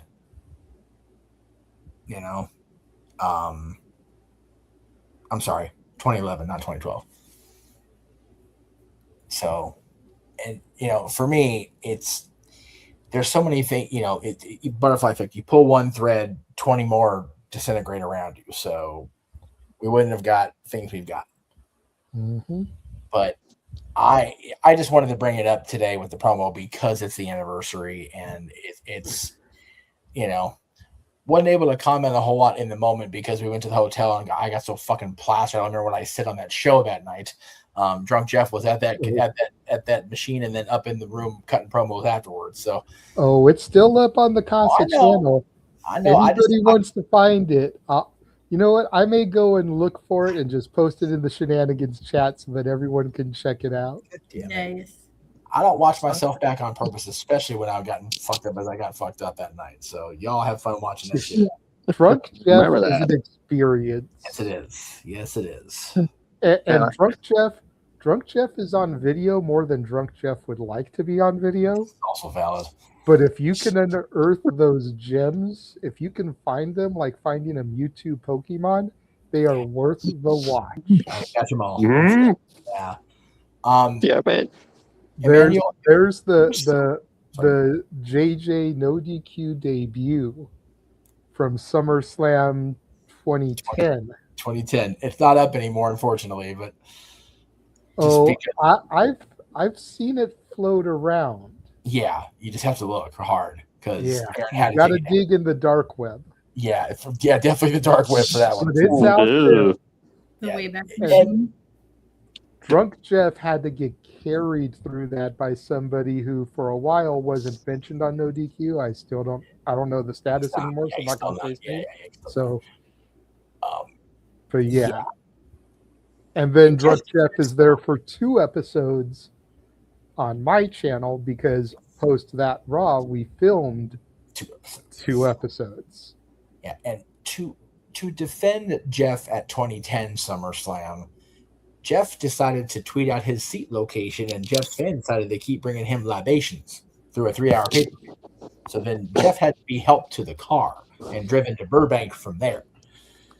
So that just goes to show you how popular Jeff Meacham was in 2010. Like, do not be fooled about this man and his control over the fan bases. And these are 2010 arena drink prices. Yes. And I Staples Center prices. Staples Center prices for drinks, which are even worse now. Thank God I know people. But before we leave, Emmanuel, if you're still in the chat, I got your TikTok of Johnny Gargano's meet and greet at Fanatics Fest. That is ridiculous. Gargano and Candice are doing meet and greets at Fanatics Fest, and Johnny is planked out. Wait. He's living the You game. for real? He's at the fucking podium. Candice is standing there being her bubbly self, and fucking Gargano's planked out. So she's acting. Got it. You know what? Considering Johnny Gargano did a whole ass Twitch live stream and with face down and nothing else, I am not surprised. I admire the fucking commitment to the bit. He's a fucking champion. He's going to keep doing it until his contract is up. From what I understand, both of their contracts are up this year. So yes. He'll probably be going across the street and join Ciampa in Jacksonville. Let Candice go there, please. Get her off my WWE television. Well, now I want her and Monet in a match just to watch you fucking combust. That sounds like here for Mercedes. Damn. So hang on. I want everyone to hear this. Because Mercedes has never done anything to me personally. I know. Candice has. I Thank want you, Fett, for being there with the gimmick. I will make sure I bring that up. I want so bad to have one of Gargano's last things in WWE to come out of the plank coma and challenge Sammy, because Sammy's been just fucking talking at him for weeks. Like, Gargano's like, no, fuck this. I earned this title shot listening to your shit for 2 months. Just say it. I have to say this. What if Danhausen curses Gargano and that's what gets him to come out of his coma? Yes, please. Something like so stupid like that. Damn it, JJ, you were in my brain. I was gonna say that. No, damn it. Just something like that. Because You were in my brain. Yeah, if Johnny and Candice are going to let their contracts run out and they're going to leave and go reunite with Tommaso in Jacksonville, then he needs to go out with something just like that off the fucking wall. Like, I don't need her to be a champion again. She got the speed title. She got her little runs here and there, and that's fine. But Gargano's been sitting here fucking, like, planked out for a year. Let him do something, for crying out loud. I know I'm going to sound so tribalistic when I say this, but I'm just going to say it in general.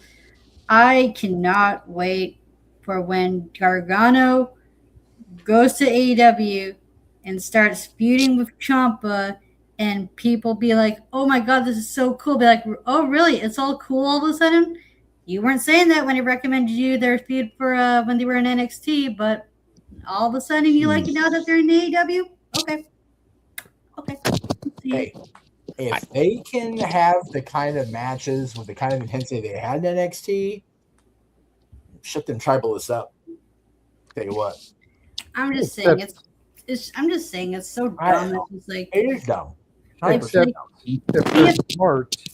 It's just like, I hate when fans do this. Like, they'll hate it when one company does it, but they'll like it when the company they like does it. And it's just like, no, what are we doing here? No, 100%. But if they're smart, they won't have them feud right away. They'll reunite them as DIY and let DIY feud with all the tag teams. And then a couple years down the road, they can break them up. Yeah. You know, for me, I like to see Johnny go to AEW and Candice go to TNA and reunite with Indy, personally. I know you're not a fan of Candice, and I totally understand and acknowledge your justification of it. But there's still... I can see it just because TNA needs knockouts and knockout tag I was about to teams. say that, yeah. Yep, they do. But that's... I'm only going to say no because I think they would want to stay together. I don't think Johnny and Candice would want to be separated.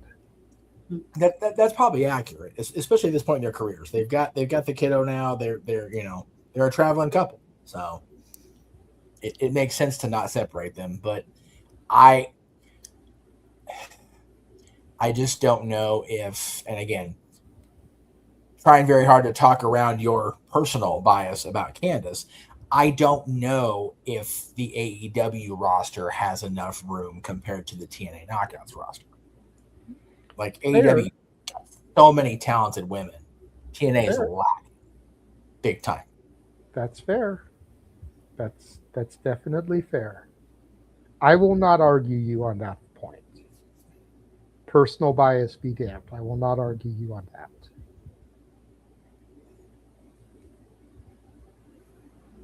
But I think it's time to wrap things up. I would tend to agree. Let's go ahead and begin the shills so we can get out of here. Walter, I see your comment in the comment box, so I will let you shill first so you can get on out of here, birthday boy. Yep, you can find me on Rage of Wrestling, on the YouTube, the bread and butter of it all, the Instagram at walter.cruz.940, and on the X, Twitter, whatever the hell you want to call it, at Walter Alex Cruz. And yeah, thanks. Be a beautiful birthday present if everybody just subscribed. There's like literally 124. That'll take me way over the limit. Seriously, he needs 58 to hit his 300 goal. Let's make this happen, people. Yes, and even though it hasn't hit midnight here on the West Coast just yet, happy birthday, Walter. Thanks, everyone. I know you said that the GCW from tonight is in question tomorrow because you may have surprise shenanigans for your birthday, but you think you'd be home in time for the 5 o'clock show? Because Nick said he's available for that one. I'll let you know before then, because I have no idea what's going to go on. Fair enough. Keep me posted. All right. All right. Good night, Walter. All right. Good night. And there were foe. Yes. Then there were foe. Charles, go ahead and promote yourself. You can follow me on X on Crandall, and you better believe it chase you, or be cursed. Hey, Noah's not here. Everybody in this room, I think, believes in Chase University. That's right. Agree. I'm sorry about those that don't. That's watching. If you And don't, if you haven't watched yet, go watch the Andre Chance 2-part interview with Duke Hansen. Better. Great stuff. The first part, about 45 minutes, is basically the whole beginnings of Andre's career. And the second video, which is about an hour and a half long, is all about Chase U. That's right. Here's your homework, kids. Watch that interview, Heyman on CBV, and Cody on Ariel Awani. And don't come back and watch Free Window to get that shit done. You heard me.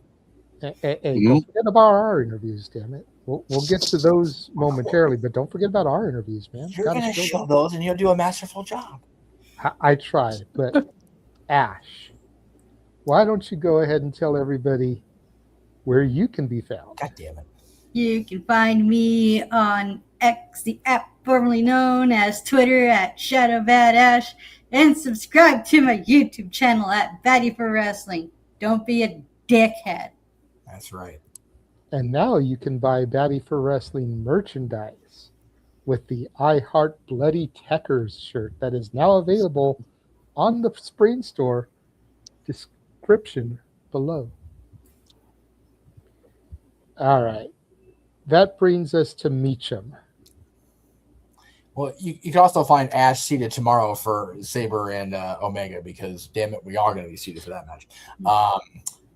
Underscore Jeff Meacham on Instagram, on Threads, and on Twix. If you must contact me on Facebook, it's at Jeff Meacham. Just ask me first. Brian, you keep that separate still, but it doesn't seem to happen very well. But yeah, I am all about whenever I can pop in and say hello, I'll be here. And that was the case today. That'll be the case for part of tomorrow. But the mouse shall call upon me. So I will not be here next week, unfortunately. But I'll be on Main Street for 4th of July fireworks. Say less. But on the 11th, I think I'm working late enough where I can be here. So I'll let you know. But always glad to come home. Yes. We saw him earlier for a little while. But go and follow the Simple Man Noah Foster if you choose on X and YouTube at nfoster1916. For he is nothing more than a simple man and a lifelong fan of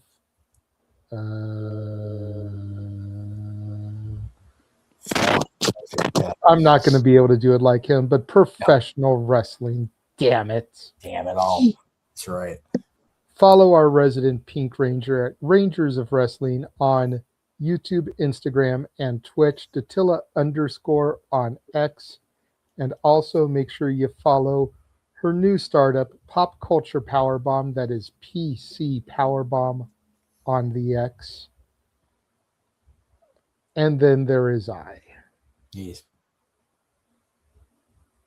God damn it. I love that. Leave.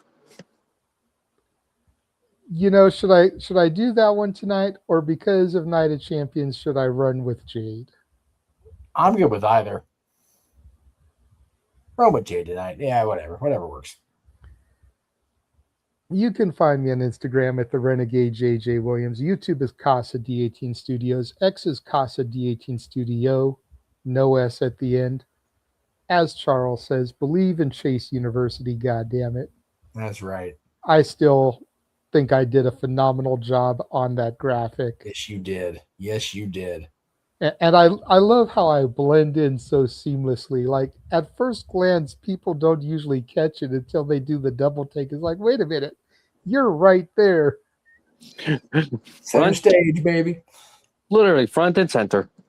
Right between JC and Thea with Chucky in front of me, as I should be. As you should. That's right. That's why Andre Chase is looking the way he is. He's like, motherfucker, you're still in my spotlight.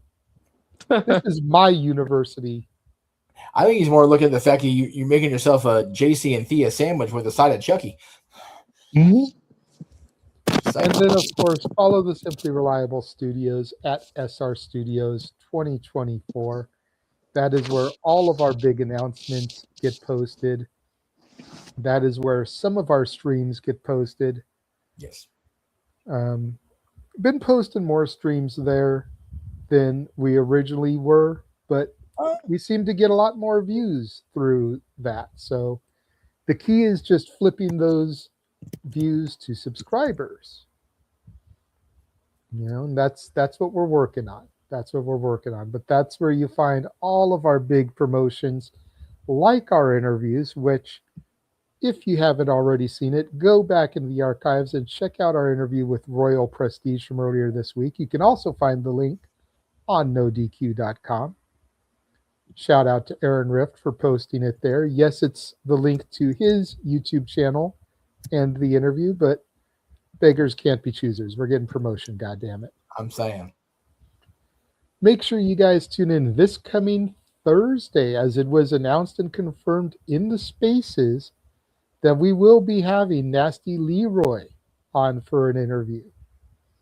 Nasty Leroy is on the poster for GCW's Backyard Wrestling Show, which will be Sunday, July 5th, from an anonymous backyard in America. Oh, wow, next Sunday. Mm-hmm. So we will be having him on ahead of that to discuss his career, that show, training at the Nightmare Factory, and so much more. I am still working out a time, but I think I can go ahead and acknowledge and announce that come July 8th, we will be having a Hogan on the show. Kiera Hogan, that is. Yes. The former two-time TNA Knockout champion and one of Jade's former baddies will be on the show. We also have confirmed for July 28th, once the 90-day non-compete expires, we're going to be having the former Joe Gacy on for an interview. I am really looking forward to talking with him. I'm looking forward to watching that one. That's going to be good. As I used to have my show back in the day, I'm curious to go inside the mind of Gacy.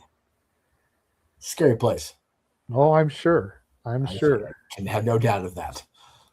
And then for those of you in the Tennessee area, July 11th, Pro Wrestling Symphony is having a free show. Yes, free. F-R-E-E, entitled of all things, Free for All. And we will be the match sponsors for their tag team title match. Nice. As Royal Prestige defends the belts against Dragon Kai. Damn. I thought that was the graphic that I had in there, but I guess it wasn't. What's up, Charles? I see your hand up while I grab the graphic. I like how the image that was a full-blown game freaking thing. That was kind of cool. That is cool. I ain't gonna lie. Yeah, there it is. There it is.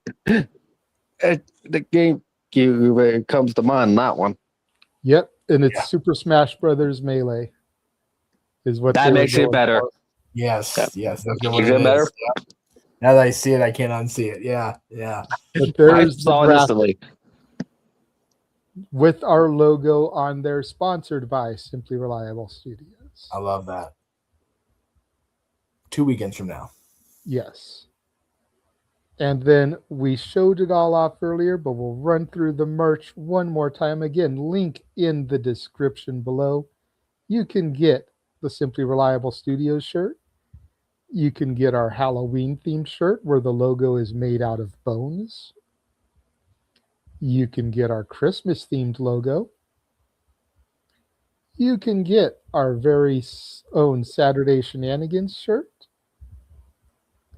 You can get a shirt for Walter, the Rage of Wrestling. You can also get Walter's I Speak Typo shirt. That's great. That is You great. could also get Ash's I Heart Bloody Techers shirt. You can get the Emmanuel card shirt. That may be my favorite, I'm not going to lie. And you can get your very own We Want Mina shirt. Jesus Christ. Mina and her Shirakawa's on display. Good Lord Almighty. Yep. It's too late for that shit. I gotta go to bed soon. Go on down there. I gotta work tomorrow. Fuck. So Anyway. go to the link in the description, buy the merch. Yes. We might try to figure out something for the first fan that buys some merch and submits a picture of it. We may try to come up with some kind of giveaway. Yeah. And I just personally want to again thank Aaron Rift. AaronRift.com. Yeah. At Aaron Rift on Twitter, X, Twitch, whatever the fuck. Because that's still my fucking media we're broadcasting on his channels, whatever channel it is. It's still weird. The original pitch was for the No DQ channel, but he was concerned about the algorithm with the watch alongs and then his reviews and 100%. everything. And like, I get it. I still don't fully understand algorithms, but he's been doing it for way longer than I do. Hell yeah, dude. So I totally get it. However, he did say that if the views are up there, You know, if he sees like a big audience, then he may go ahead and just say fuck it and Yeah. start putting it on the No DQ channel. So Shit. we had like 450 people watching our watch along today. We've got almost 125 people watching us now. Love it. Again, a good chunk of those people are on his channels. You know, because when you really think about it, Shenanigans maybe cracks 20 people on a normal basis. Yeah. So, but as Jeff said, thank you again to Aaron Rift for allowing us to be on his YouTube and X pages. Make sure you follow everybody. You've seen the handles. So for all you people out there that are watching on Aaron's channels, again, we don't put everything that we do on them. We've been allowed to put our interviews, Shenanigans, and the watch-alongs of the three major companies, WWE, AEW, and TNA. We're not even sure if that extends to Ring of Honor and NXT yet, because those are under the AEW and WWE umbrellas. Yeah, those are subsidiaries. You know, but we also don't have a way to do NXT watch-alongs right now, and Ring of Honor does like 3 shows a year, so we got time to figure out if we can put that up there. But for right now, it's just WWE, TNA, and AEW. Yes. So if And we're you want grateful. to see some of the stuff that we have in our watch-along trailers that aren't those companies, you need to be following the rest of us, because that's where you'll find those shows. If you like New Japan stuff, subscribe to Batty for Wrestling and Noah Foster's channel. Yes, exactly. So for Nick, the Canadian King of Food, for Walter, for the Simple Man Noah Foster, for Charles and Grogu, Yes. for our Canadian friend Ash, for the Nick Fury of this shit, Jeff motherfucking Meacha. I have been the moderator extraordinaire. I am the Renegade of Wrestling, JJ Williams. Thanking you guys for joining us this evening, and we will catch you guys next time. Have a good night, everyone.